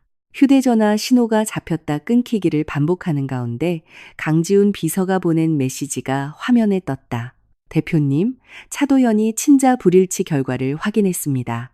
윤아름은 빈털터리로 저택에서 쫓겨났습니다. 나는 그 메시지를 한 번 쓱 읽고 휴대전화를 주머니에 집어넣었다. 시선은 다시 창밖으로 향했다. 리프트가 서서히 정상으로 오르고 있었고 발 아래 눈 덮인 경사면이 푸른빛을 띨 정도로 새하였다. 멀리 보이는 산봉우리는 거대한 파도가 굳어버린 것 같았다. 살짝 열린 창문 틈으로 매서운 칼바람이 불어와 눈을 가늘게 떴다. 차도현이 진실을 알게 되는 건 시간 문제였다. 그가 유일한 구명줄이라 여겼던 여자는 사실 독을 잔뜩 품은 가시넝쿨이었다. 꽉 움켜쥐려 할수록 살을 파고들어 깊은 상처를 남길 뿐이다. 이제 그는 윤아름의 실체를 알게 되었고 남의 자식을 제 핏줄로 여겼다는 끔찍한 진실을 마주했으며 고작 그따위 사기꾼 여자 하나 때문에 자신의 모든 것을 날려버렸다는 사실에 직면했다. 그 처절한 회한은 세상 어떤 물리적인 타격보다 그를 처참하게 찢어놓을 것이다. 정상에 도착하자 나는 자리에서 일어나 스키 플레이트를 장착했다. 산등성이를 타고 거센 바람이 불어와 패딩 후드를 펄럭였다. 나는 폴대를 세차게 밀며 험준한 슬로프를 미끄러져 내려갔다. 귀를 찢을 듯한 바람소리가 하나의 가느다란 선처럼 귓가에 맴돌았고 흩날리는 눈보라가 고글을 때렸다. 온 세상이 그저 끝없이 하얗고 깨끗했다. 스위스에서의 3개월. 나는 단 한 번도 뒤를 돌아보지 않았다. 스위스의 설원, 프랑스의 최고급 와인, 이탈리아에 쏟아지는 햇살. 이곳의 모든 순간이 거짓과 역겨움으로 가득 찬 평창동 저택 거실보다 만 배는 더 훌륭했다. 강 비서가 매일 보내오는 요약 보고서에는 차도현의 비참한 몸부림, 윤아름의 추악한 발악, 그리고 차성그룹이 폐허로 변해가는 과정이 담겨 있었다. 나는 그것을 나와는 전혀 상관없는 삼류 막장 드라마를 보듯 무심하게 읽어 넘겼다. 3개월이면 차도현에 대한 일말의 감정에 찌꺼기마저 완전히 세탁하기에 충분한 시간이었다. 그리고 루미나 인터내셔널이 글로벌 시장에서 새로운 판을 짜기에도 충분한 시간이었다. 스위스에서의 마지막 밤, 강 비서에게서 전화가 걸려왔다. 서울에서 국내 굴지의 대기업들이 모두 모이는 최고 권위의 비즈니스 서밋이 열린다고 했다. 차도현도 자금을 구하기 위해 수단과 방법을 가리지 않고 연주를 동원해 서밋 입장권을 구했고 그곳에서 어떻게든 투자를 유치하려 발버둥을 칠 예정이라는 보고였다. 대표님, 귀국하시겠습니까? 강 비서가 전화 너머로 물었다. 나는 루첼은 호수 위에 비친 별빛을 내려다보며 뱅쇼에 남은 한 모금을 천천히 삼켰다. 비행기 예약해. 내가 대답했다. 그리고 서밋 좌석은 무조건 최정면 VIP석으로 준비하고 수화기 너머로 강 비서가 기분 좋게 웃었다. 알겠습니다. 주최 측 초청장은 이미 확보해 두었습니다. 주최 측에서 특별히 대표님을 위해 피날레 기조연설 자리를 비워두었다고 합니다. 전화를 끊고 빈 유리잔을 창틀에 올려놓았다. 호수에서 불어오는 찬바람이 창문 틈으로 스며들어와 의자 등받이에 걸쳐둔 스카프 자락을 살랑살랑 흔들었다. 차도연, 내 지옥이 끝난 줄 알았니? 내가 돌아가는 그 순간 넌 진짜 절망이 무엇인지 뼛속 깊이 깨닫게 될 거다. 서울 비즈니스 서밋 당일 신라호텔 다이너스티 홀. 나는 맞춤 제작된 세련된 블랙 투피스 수트에 실크 블라우스를 받쳐 입고 나타났다. 머리는 깔끔하게 틀어 올렸고 목에는 화려하게 치장하지 않았지만 수십억을 호가하는 하이엔드 다이아몬드 넥클리스가 은은하게 빛을 발하고 있었다. 10cm 높이의 스틸레토 힐이 대리석 바닥을 디딜 때마다 경쾌하고 압도적인 마찰음을 냈다. 내 옆에는 강 비서가 바짝 붙어 있었고 그 뒤로는 건장한 경호원 4명이 위압적으로 뒤따랐다. 우리가 서밋홀에 들어서는 순간 시장통처럼 웅성거리던 장내가 마치 음소거 버튼이 눌린 듯 일순간의 정막에 휩싸였다. 수백 쌍의 눈동자가 일제히 나를 향해 쏠렸다. 저 여자 누구야? 포스가 장난 아닌데? 당신 저 사람 몰라?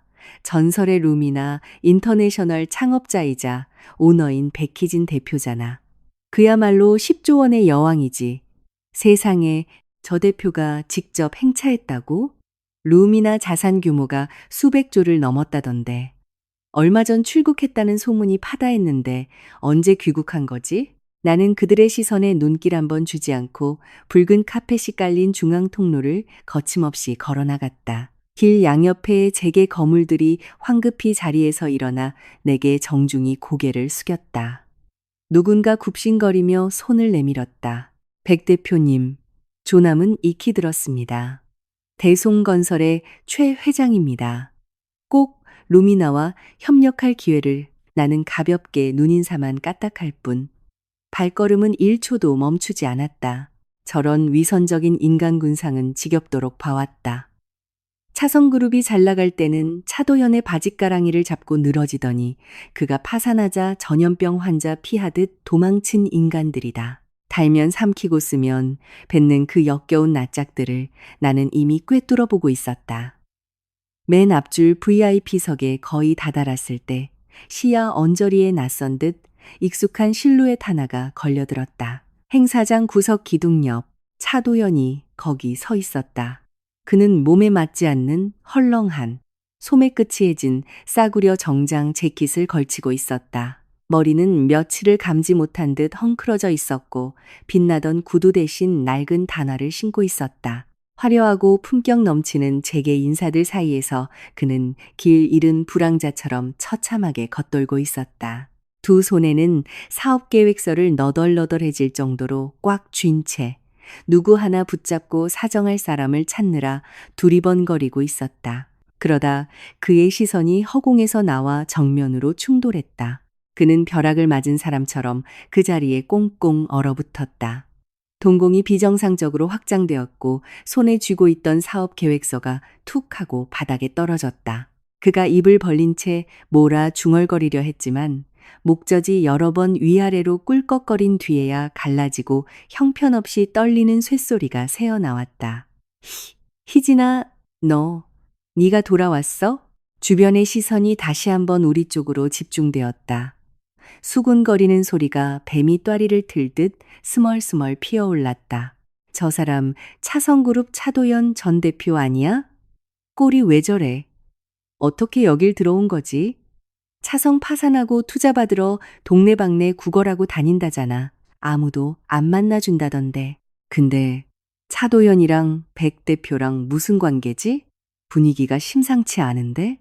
듣자 하니 예전에 차도연이 백 대표한테 몹쓸 짓을 했다던데 이제 백 대표가 복수하러 온 거겠지.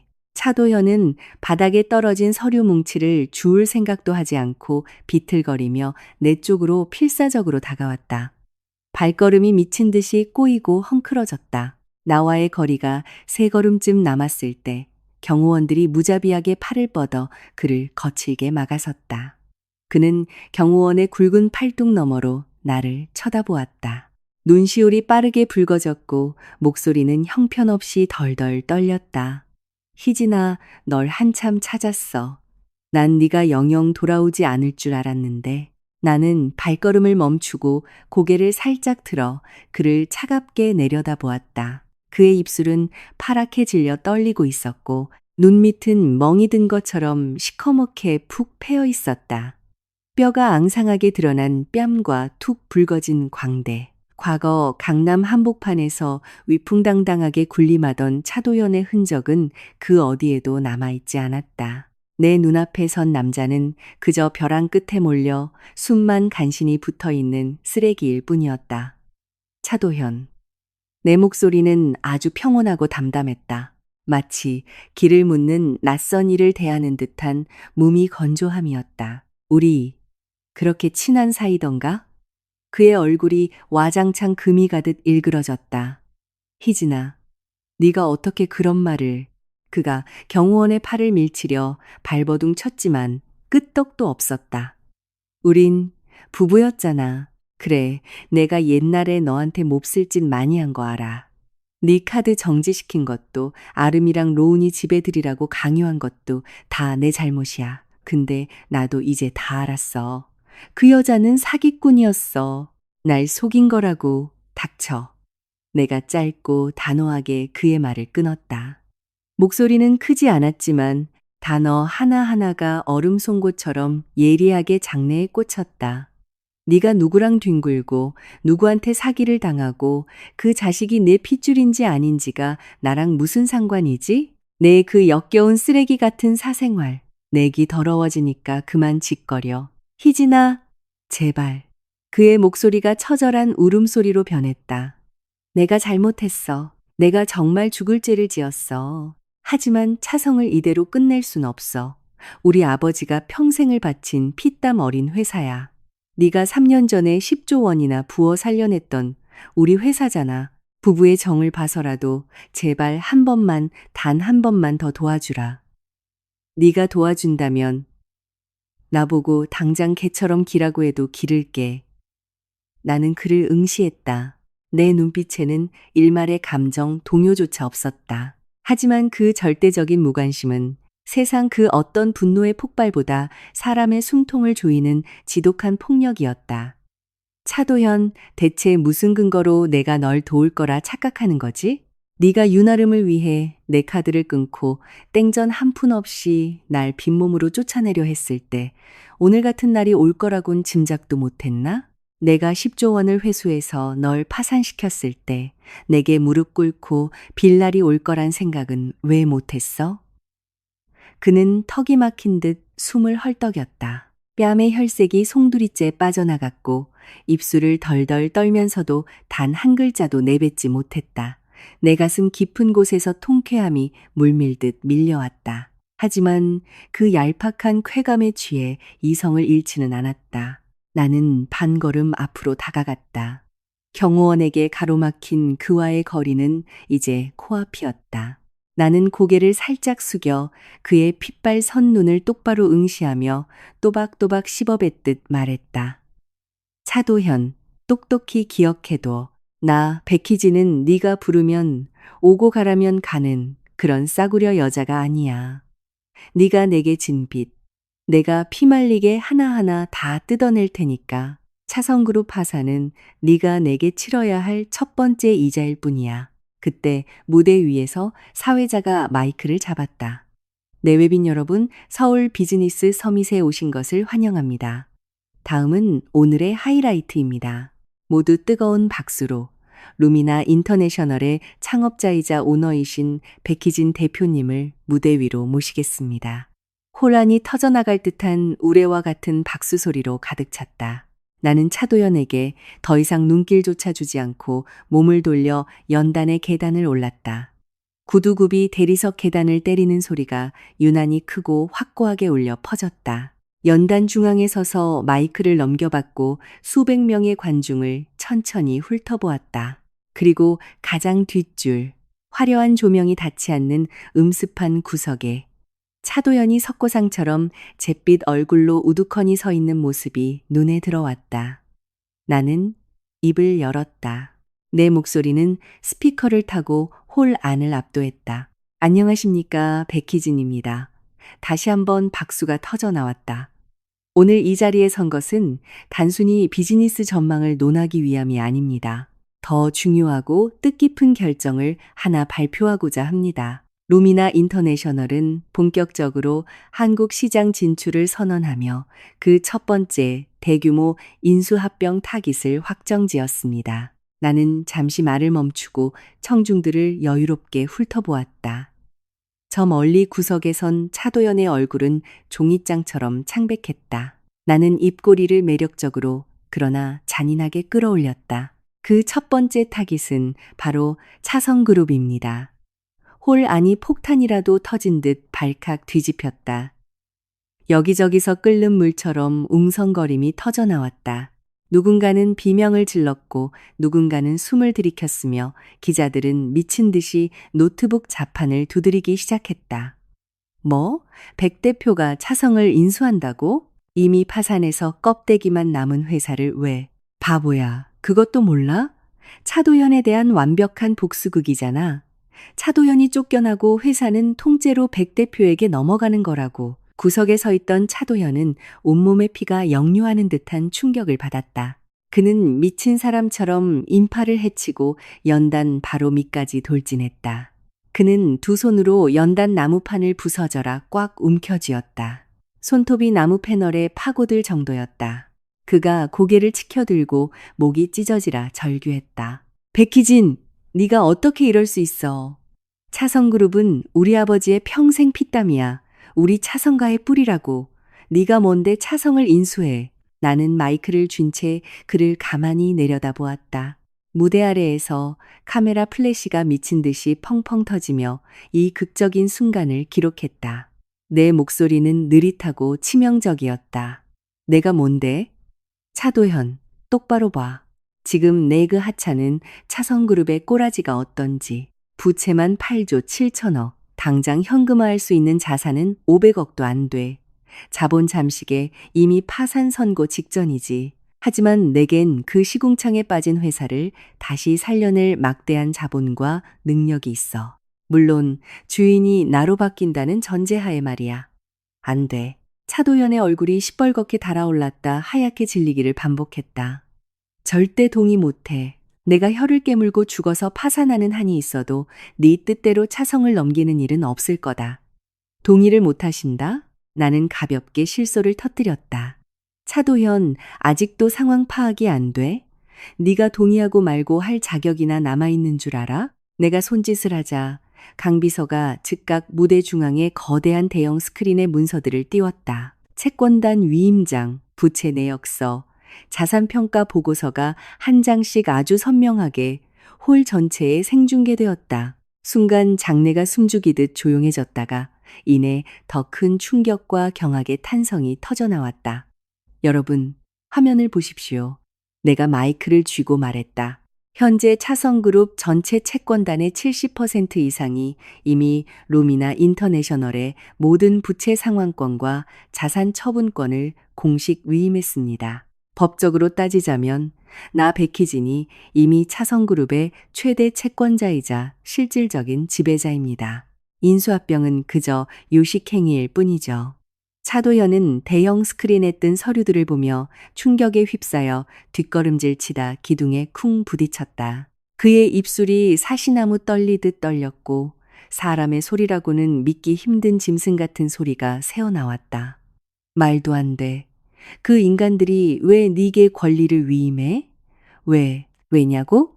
내가 그를 깔아뭉개듯 내려다보며 차갑게 쏘아붙였다. 채권자들 입장에선 내 돈을 돌려받는 게 최우선이니까.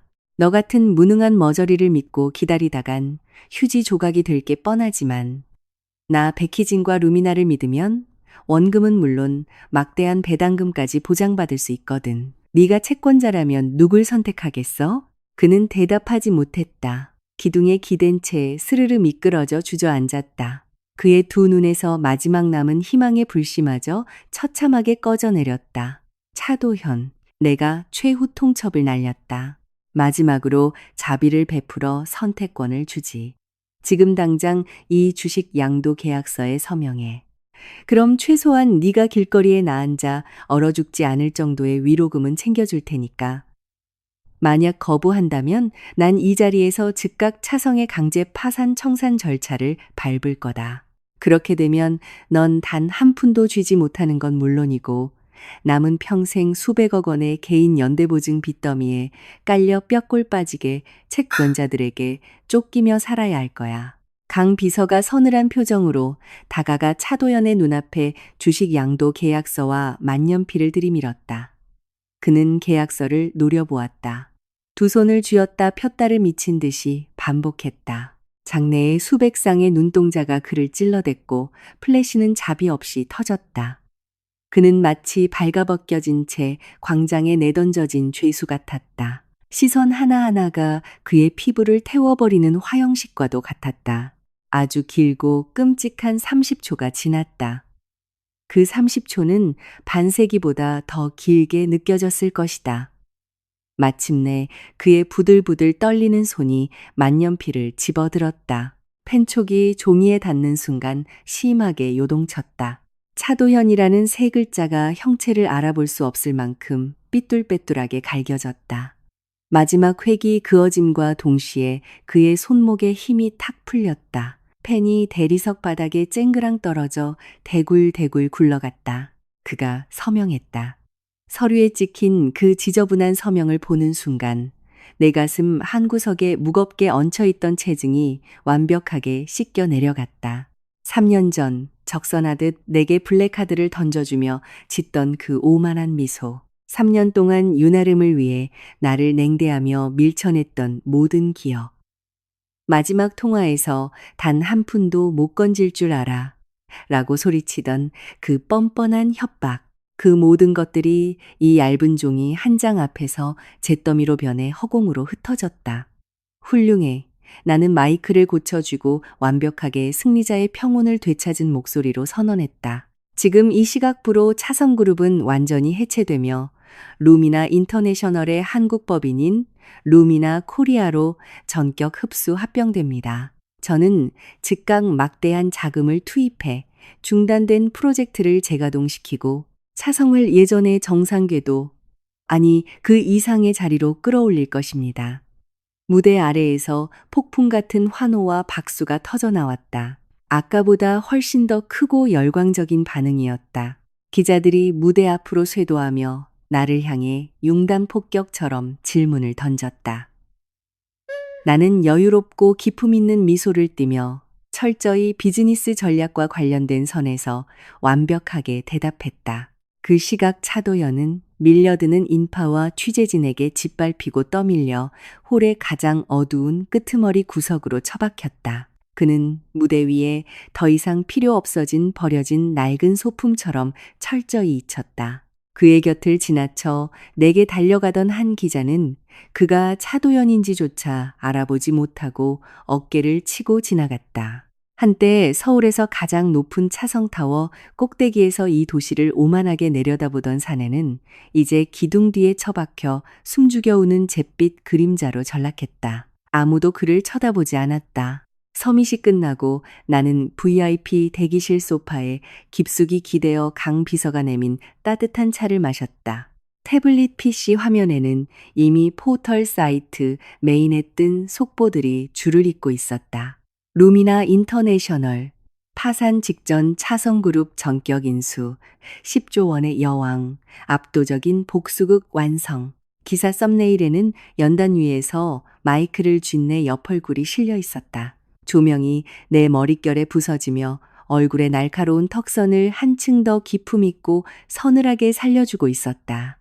대표님, 강비서가 만족스럽게 웃으며 말했다. 오늘 정말 최고셨습니다. 차도연의 그 참담한 꼴을 보니 제 10년 묵은 체증이 다 내려가더군요. 나는 찻잔을 탁자에 내려놓았다. 윤아름 쪽은 어때? 아직도 평창동 집에 있나? 네. 차성그룹이 인수된 사실조차 모르고 아직도 차성과 안방마님 꿀을 빠는 꿈을 꾸고 있습니다. 며칠 전부터 정 아주머니를 들들 볶아대며 차도현과 출국할 짐을 싸고 있더군요. 내 입술 끝이 비릿하게 말려 올라갔다. 그럼 계속 그 달콤한 꿈을 꾸게 둬야지. 회사 쪽 인수인계 대충 마무리되는 대로 내가 직접 평창동에 행차해줘야겠네. 알겠습니다, 대표님. 그리고 나는 수트 재킷의 옷깃을 반듯하게 정리하며 자리에서 일어났다. 내일 아침 9시 루미나 코리아 최고 위급 임원회의 소집해. 내가 직접 회의 주재할 거니까 다들 긴장하라고 전해. 사흘 후 이른 아침 평창동 저택. 윤아름은 내가 옷장에 두고 갔던 최고급 수입 브랜드의 원피스를 걸치고 있었다. 허리선이 확연히 컸기 때문에 그녀는 뒤쪽을 옷핀으로 옹색하게 집어둔 채 거실 한가운데 서서 정 아주머니에게 삿대질하며 패악을 부리고 있었다. 아줌마, 저 핑크색 캐시미어 코트도 저 트렁크에 우겨 넣어요. 그리고 내 화장대 서랍에 있는 보석들 하나도 빠짐없이 싹 다 챙겨요. 알았어요? 정 아주머니는 아무 대꾸도 하지 않고 묵묵히 짐만 챙겼다. 그녀는 어젯밤 차성그룹이 완전히 백희진의 손에 넘어갔다는 뉴스를 보았다. 뉴스 채널마다 난리였고 아침에 동네 슈퍼 사장님도 그 얘기를 떠들었다. 하지만 정 아주머니는 윤아름에게 입도 뻥끗하지 않았다. 이 역겨운 여자가 헛된 망상에 빠져 춤추는 꼴도 오늘이 마지막일 테니까.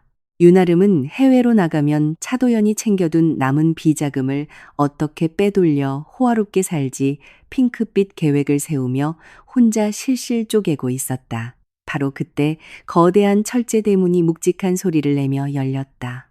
윤아름이 고개를 들었다가 벼락이라도 맞은 듯 굳어버렸다. 내가 현관문을 열고 서 있었다. 군더더기 없이 재단된 짙은 그레이 컬러의 롱 코트. 어깨로 자연스럽게 흘러내린 생머리, 그리고 낮고 날렵한 부츠. 내 뒤로는 강비서와 덩치 큰 경호원 2명이 버티고 있었다. 나는 현관을 넘어 거실을 천천히 훑어보았다. 내 맞춤 원피스를 옷핀으로 기워 입고 엉거주춤 서 있는 윤아름을 보았지만 내 미간은 1mm도 움직이지 않았다. 백희진? 윤아름이 기겁하며 뒷걸음질을 쳤다. 네가 여기 왜 있어? 너 스위스로 간 거 아니었어? 내가 안 돌아오면 나는 두르고 있던 스카프를 풀어 강비서에게 툭 던지며 아주 나긋나긋하게 말했다. 어떻게 내 그 꼴사납고 주제넘게 나 때는 낯짝을 구경할 수 있겠어? 윤아름의 안면 근육이 경련을 일으켰다. 그녀는 무의식적으로 치맛자락을 꽉 움켜쥐었다. 마치 훔쳐입은 그 옷이 자신에게 어떤 권력이라도 부여해 줄 것처럼. 당장 나가. 여긴 차성가 본가야. 너 따위가 함부로 들어올 곳이 아니라고. 차성가 본가? 나는 주머니에서 서류 봉투 하나를 꺼내 대리석 탁자 위에 무심하게 툭 던졌다. 네 눈깔로 직접 확인해 보시지. 이 저택의 명의가 지금 누구 앞으로 되어 있는지. 윤아름은 반신반의하며 탁자로 다가가 서류를 집어들었다. 첫 줄을 읽어내려가는 순간 그녀의 동공이 미친 듯이 확장되었다. 떨리는 손가락으로 빼곡한 조항들을 미친 듯이 훑어내리다. 맨 마지막 장주식 및 자산양도 계약서에 적힌 차도현의 삐뚤빼뚤한 서명을 본 순간 그녀의 얼굴은 마치 누군가에게 뺨을 천대는 얻어맞은 것처럼 하얗게 질려버렸다. 말도 안 돼. 그녀가 서류를 탁자에 팽개치며 귀를 찢는 듯한 비명을 질렀다. 도연 씨가 어떻게 차성을 통째로 너한테 팔아넘겨. 그럴 리가 없어. 이건 사기야. 선택권이 없었거든. 나는 소파에 내 집 안방처럼 아주 편안하고 여유로운 자태로 앉았다. 서명하고 위로금 푼돈이라도 챙겨서 목숨을 부지할 건지, 아니면 완벽하게 파산해서 평생 수백억 빚쟁이들에게 쫓겨다닐 건지. 네가 차도현이라면 뭘 골랐을 것 같아? 윤아름은 사시나무 떨듯 온몸을 떨었다. 불과 어제 저녁까지만 해도 트렁크에 짐을 싸며 콧노래를 부르고 해외에서의 화려한 삶과 완벽한 차성가 안방마님의 자리를 꿰찼다고 자만하던 자신이 떠올랐다. 하룻밤 사이에 모든 것이 재가 되어 날아갔다. 회사도, 평창동 저택도, 그리고 차도연이라는 방패막이도 모조리 사라졌다. 백희진이 쌍년아, 그녀가 이성을 잃고 미친 듯이 내게 돌진했다. 손톱을 바짝 세워 내 얼굴을 할퀴려 들었다. 하지만 경호원이 그녀보다 훨씬 빨랐다. 옆에서 뻗어나온 굵직한 팔이 윤아름의 손목을 낚아채더니 그대로 등 뒤로 꺾어버렸다. 아, 윤아름은 비명을 지르며 소파 등받이 위로 처참하게 처박혀 짓눌렸다. 가죽 소파에 짓눌린 그녀의 얼굴이 흉측하게 일그러졌고 콧물과 눈물이 범벅이 되어 화장이 엉망으로 번졌다. 내가 네 모든 걸 망쳤다고? 나는 몇 걸음 떨어진 소파에 앉아 미동도 하지 않았다. 목소리는 여전히 고요하고 나른했다. 윤아름 탁자 위 서류 밑에 깔린 것들도 찬찬히 봐봐. 가짜 임신 진단서, 위조된 해외 체류 문서, 로운이의 유전자 친자 확인서. 이 중에 내가 꾸며낸 게 하나라도 있나? 전부 내 머리에서 나온 추악한 사기극의 증거들이지. 사문서 위조, 특정경제 가중처벌법상 사기, 그리고 협박. 이 죄목들이면 넌 남은 청춘을 차가운 교도소 콘크리트 바닥에서 보내기 아주 충분할 텐데. 윤아름이 짓눌린 채 고개를 억지로 치켜들었다. 눈물 자국이 얼굴을 엉망으로 덮고 있었다. 너 처음부터 이럴 작정이었지. 작정? 나는 자리에서 일어나 그녀 앞까지 천천히 걸어가 눈높이를 맞추고 쪼그려 앉았다. 아주 낮고 섬뜩한 목소리로 속삭였다. 두 사람만 들을 수 있는 볼륨이었다.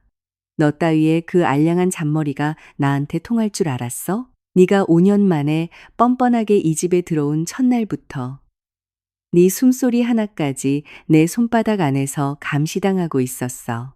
네가 등신 같은 차도연을 속여 먹는 건 내 알 바 아니지만 나 백희진을 짓밟고 그 위로 기어오르려 한 건 뼈저리게 후회하게 만들어야지. 나는 자리에서 일어나 현관을 향해 몸을 돌렸다. 두 걸음쯤 걷다가 등 뒤를 살짝 돌아보았다.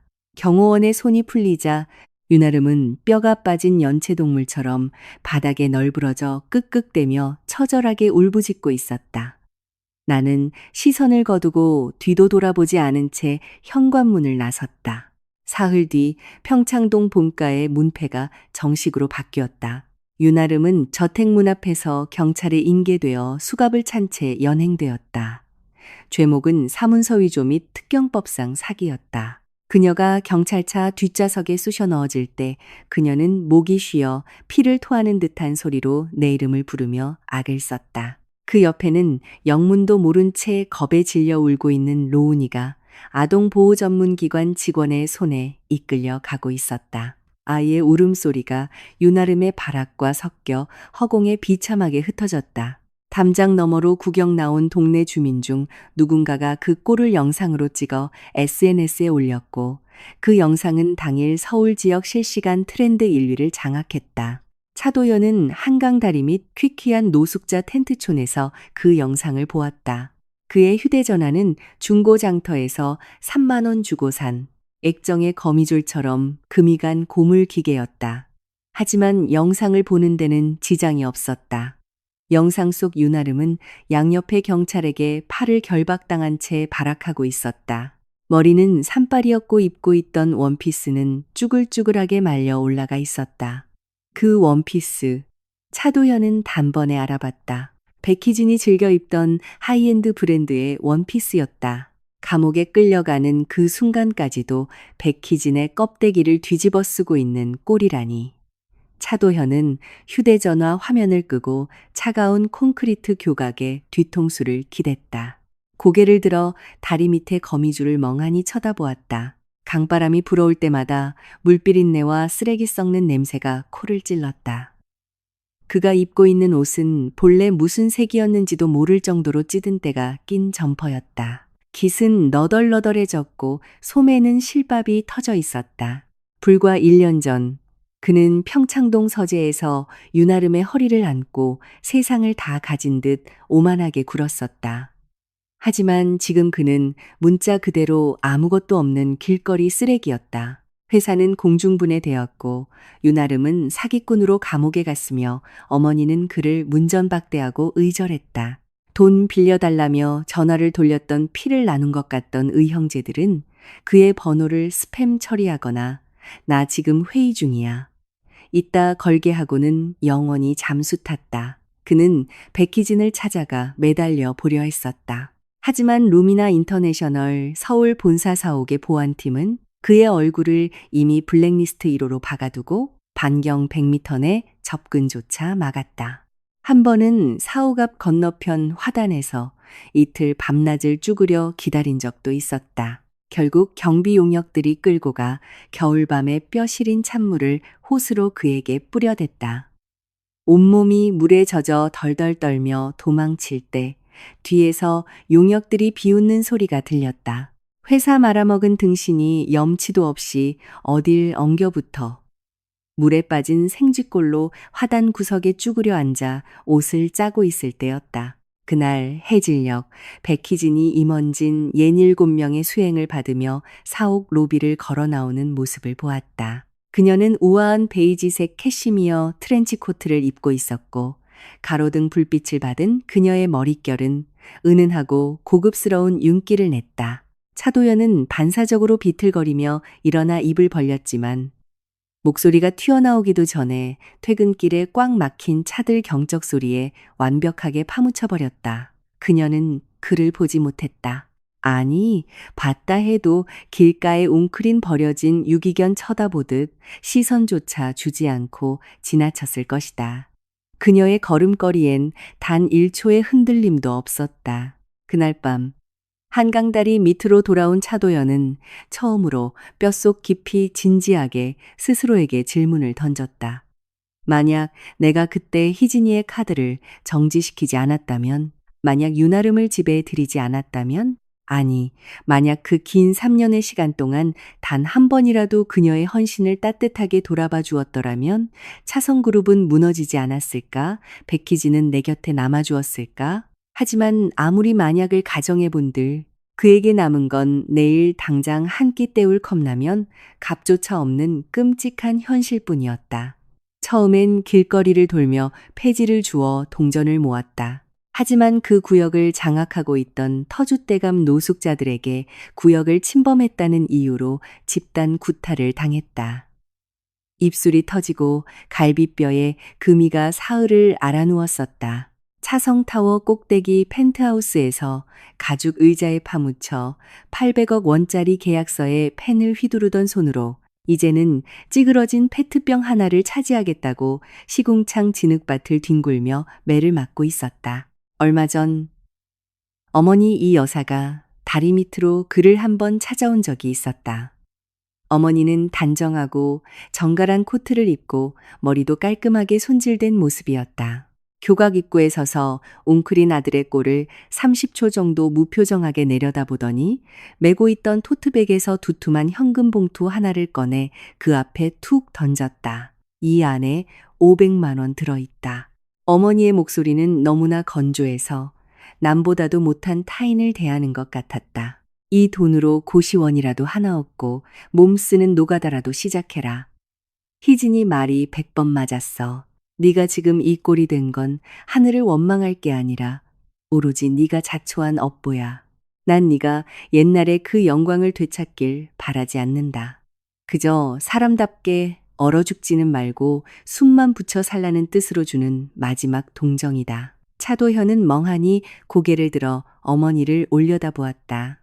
터진 입술에 피딱지가 말라붙어 입을 뗄 때마다 살이 찢어지는 고통이 덮쳤다. 엄마, 희진이는 잘 지내요? 아주 잘 지낸다. 어머니가 단호하게 끊어 말했다. 내 놈이 차성에 있을 때보다 100배, 1000배는 더 잘 나가지. 룸이나 코리아 실적이 분기마다 신기록을 경신하고 저번 달엔 최고 기업인상 대상도 받았어. 걱정 마라. 희진이는 널 원망조차 안 해. 왜냐고? 넌 이제 그 애 발끝에 묻은 먼지조차도 안 되는 존재니까. 어머니는 뒤도 돌아보지 않고 뚜벅뚜벅 멀어졌다. 차도현은 바닥에 떨어진 돈 봉투를 부들부들 떨리는 손으로 꽉 쥐었다. 너무 세게 쥔 나머지 종이 봉투가 구겨지며 손자국이 깊게 팼다. 엄마를 소리쳐 부르고 싶었지만 목구멍이 꽉 막혀 아무 소리도 나오지 않았다. 저 멀리 모퉁이를 돌아 사라지는 어머니의 뒷모습을 보며 그는 숨죽여 오열했다. 후에 전해 들은 바로는 어머니 이 여사는 백희진이 배려하여 룸이나 코리아의 복지재단 행정이사로 취임했다고 한다. 어머니는 만나는 사람마다 우리 희진이가 세상에서 제일 훌륭한 내전 며느리라며 자랑하고 다녔다. 그 후로 차도연의 삶은 썩어가는 늪처럼 점차 형체를 잃어갔다. 막노동판을 전전하려 했지만 신분증은 옛적에 잃어버렸고 깡마르고 병색이 완연한 꼴을 본 현장 소장들은 재수 없다며 그를 쫓아냈다. 식당 설거지도 얼굴이 너무 흉측해 손님 떨어진다며 거부당했다. 결국 그는 철저하게 모든 것을 포기했다. 다리 밑 노숙자 무리에 완벽하게 동화되어 낮에는 쓰레기통을 뒤지고 밤에는 버려진 종이박스에 몸을 우겨 넣은 채 머리 위로 굉음을 내며 지나가는 전철 소리를 세며 밤을 지새웠다. 그러던 어느 날 쓰레기통을 뒤지다 우연히 구겨진 신문 쪼가리를 하나 발견했다. 일면에는 백희진의 화려한 사진이 대문짝만하게 실려 있었다. 시상식 단상 위에서 크리스탈 트로피를 치켜든 채 우아한 실버 드레스를 입고 눈부시게 미소 짓고 있는 그녀.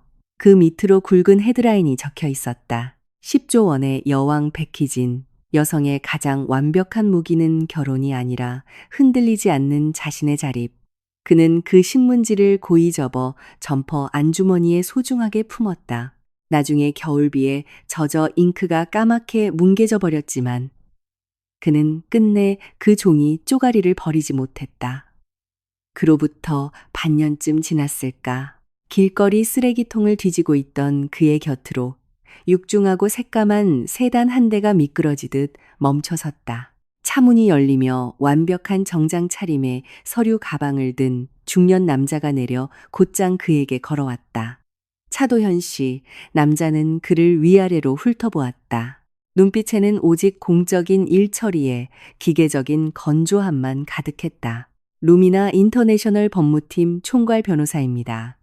당신 아버지가 남겨둔 경기도 남양주의 낡은 별장 부지와 당신 명의로 차명은닉되어 있던 마지막 수입 스포츠카 한 대, 루미나 측에서 법적 절차를 거쳐 모두 합법적으로 압류 및 경매 처분 완료했습니다. 오늘이 최종 통보일이라 고지하러 왔습니다. 차도현은 쭈그려 앉은 채 손에 들고 있던 찌그러진 생수병을 꽉 쥐었다. 그가 남자를 멍하니 올려다보았다. 입을 열어 무언가 묻고 싶었지만 차마 입이 떨어지지 않아 다시 닫기를 반복했다. 한참 뒤에야 찢어질 듯한 쇳소리로 간신히 한마디를 쥐어짜냈다. 그녀는, 희진이는 잘 지냅니까? 백 대표님 말씀이십니까? 변호사가 안경을 치켜 올리며 몸이 건조하게 답했다. 최고의 나날을 보내고 계십니다. 당신이 신경 쓰실 급이 아닙니다. 그럼 이만. 남자가 차에 올라타고 세다는 매연을 남기며 미끄러져 사라졌다. 차도연은 천천히 비틀거리며 일어났다. 손에 쥐고 있던 생수병 뚜껑을 꽉 닫아 쓰레기통 옆에 가지런히 세워두었다. 폐지 줍는 할머니들이 가져가기 편하게 하려는 노숙자 시절 습관이었다. 그리고 그는 교각 벽에 등을 기대고 스르르 주저앉아 무릎 사이에 얼굴을 푹 파묻었다. 아주 오랜 시간이 지난 후 그가 고개를 들었다. 눈시울은 새빨갛게 짓물러 있었지만 눈물은 메말라 나오지 않았다. 잿빛으로 짓눌린 서울의 하늘을 올려다보며 그가 짐승처럼 앓는 소리로 뇌까렸다. 누구도 듣지 못한 고독한 중얼거림이었다. 백희진, 네가 완벽하게 이겼다. 경쾌하고 자신감 넘치는 하이힐 소리가 대리석 바닥을 울리며 점점 가까워졌다. 나는 고개를 돌려 그쪽을 바라보았다. 이 여사, 아니, 이제는 룸이나 재단의 이사회 일원이 된 차도연의 어머니가 환한 미소를 지으며 다가오고 있었다. 맞춤 제작된 세련된 네이비블루 정장 투피스에 은은하게 웨이브가 들어간 숏컷. 예전 평창동에 갇혀 지내던 시절과는 비교도 할 수 없을 만큼 생기와 당당함이 넘쳤다. 어머니는 내 앞까지 걸어와 팔을 벌려 나를 꽉 안아주었다. 은은한 오키드 향기가 기분 좋게 감돌았다. 희진아 단상에서 기조연설하는 거 다 봤어. 그녀 지칠이 지신유, 치남이니는 넌 내 평생 본 사람 중에 가장 찬란하고 대단한 여자야. 나는 부드럽게 웃으며 어머니의 등을 가볍게 토닥였다. 어머니, 이 수트 새로 맞추신 거죠? 정말 잘 어울리세요. 강 비서가 데려가서 골라준 거야. 어머니가 옷깃을 쓱 만지며 수줍지만 자랑스러운 표정을 지었다. 네이비가 사람을 참 지적으로 보이게 한다며 어찌나 칭찬을 하던지. 아, 참, 오늘 저녁에 나랑 식사하자꾸나. 네가 제일 좋아하는 한우 갈비탕 정성껏 끓여놨어. 그럼요, 갈게요. 우리는 나란히 주차장을 향해 걸었다. 어머니의 발걸음은 예전보다 훨씬 가볍고 경쾌했다. 그녀는 내게 재단에서 벌어지는 소소한 업무 이야기들을 들려주었다. 새로 들여온 교육 장비들, 복지관 주방에 환기 시스템을 3일 동안 매달려 기어코 교체해낸 무용담 같은 것들. 그녀가 이런 이야기를 할 때마다 목소리 톤이 높아지고 눈빛이 반짝였다. 그 빛은 예전 아들 차도연의 눈치를 살피며 조마조마하게 눈을 굴리던 기죽은 여자의 것이 아니었다. 스스로 두 발을 땅에 굳건히 딛고 선한 사람의 당당한 인간으로서 뿜어내는 본연의 빛이었다. 나는 그런 어머니의 모습을 보는 것이 진심으로 기뻤다. 차에 올라타 부드럽게 도로로 합류했을 때 나는 시트에 깊숙이 기대어 눈을 감았다. 조수석에 앉아있던 강 비서가 뒤를 돌아보며 보고했다. 대표님, 오후에 스위스 루첼은 쪽 공익재단과 화상회의 일정이 잡혀 있습니다. 알았어. 나는 눈을 뜨고 차창 밖으로 쉴 새 없이 스쳐 지나가는 서울의 풍경을 바라보았다. 이 도시는 내가 누군가 때문에 기대를 품고 정착했던 곳이자 바로 그 사람 때문에 철저히 실망하고 떠났던 곳이다. 그리고 지금 나는 완벽하게 다른 포식자의 위치에서 이곳으로 돌아왔다. 차성그룹이라는 껍데기, 평창동 본가에 얽힌 허상, 윤아름이 주연을 맡았던 삼류 사기극, 그 모든 구질구질한 과거의 잔재들은 이미 내 삶의 뒤편, 아주 아득하고 머나먼 곳으로 영원히 던져버렸다. 내 앞에 펼쳐진 길은 끝없이 넓고 눈부시다. 루미나 인터내셔널의 글로벌 영토는 매일 폭발적으로 팽창하고 있었고 루미나 코리아의 영업이익은 연일 상한가를 기록 중이다. 스위스 쪽에 투자한 공익 프로젝트 3기 협약도 어제 성공적으로 사인을 마쳤다. 나의 하루하루는 쉴 새 없이 앞으로 밀려나간다. 다이어리의 매 페이지는 내가 직접 쓰고 개척해야 할 찬란한 여백들로 가득하다. 차도연? 내가 그 쓰레기에 대해 마지막으로 전해들은 소식은 반년 전쯤이었다. 서울역 근처 한강다리 밑에서 폐지를 줍고 구걸을 하다가 어느 겨울밤 노숙자 쉼터 봉사자들에게 실려갔고 그 이후로는 누구도 그의 행방을 아는 사람이 없다는 짤막한 보고였다.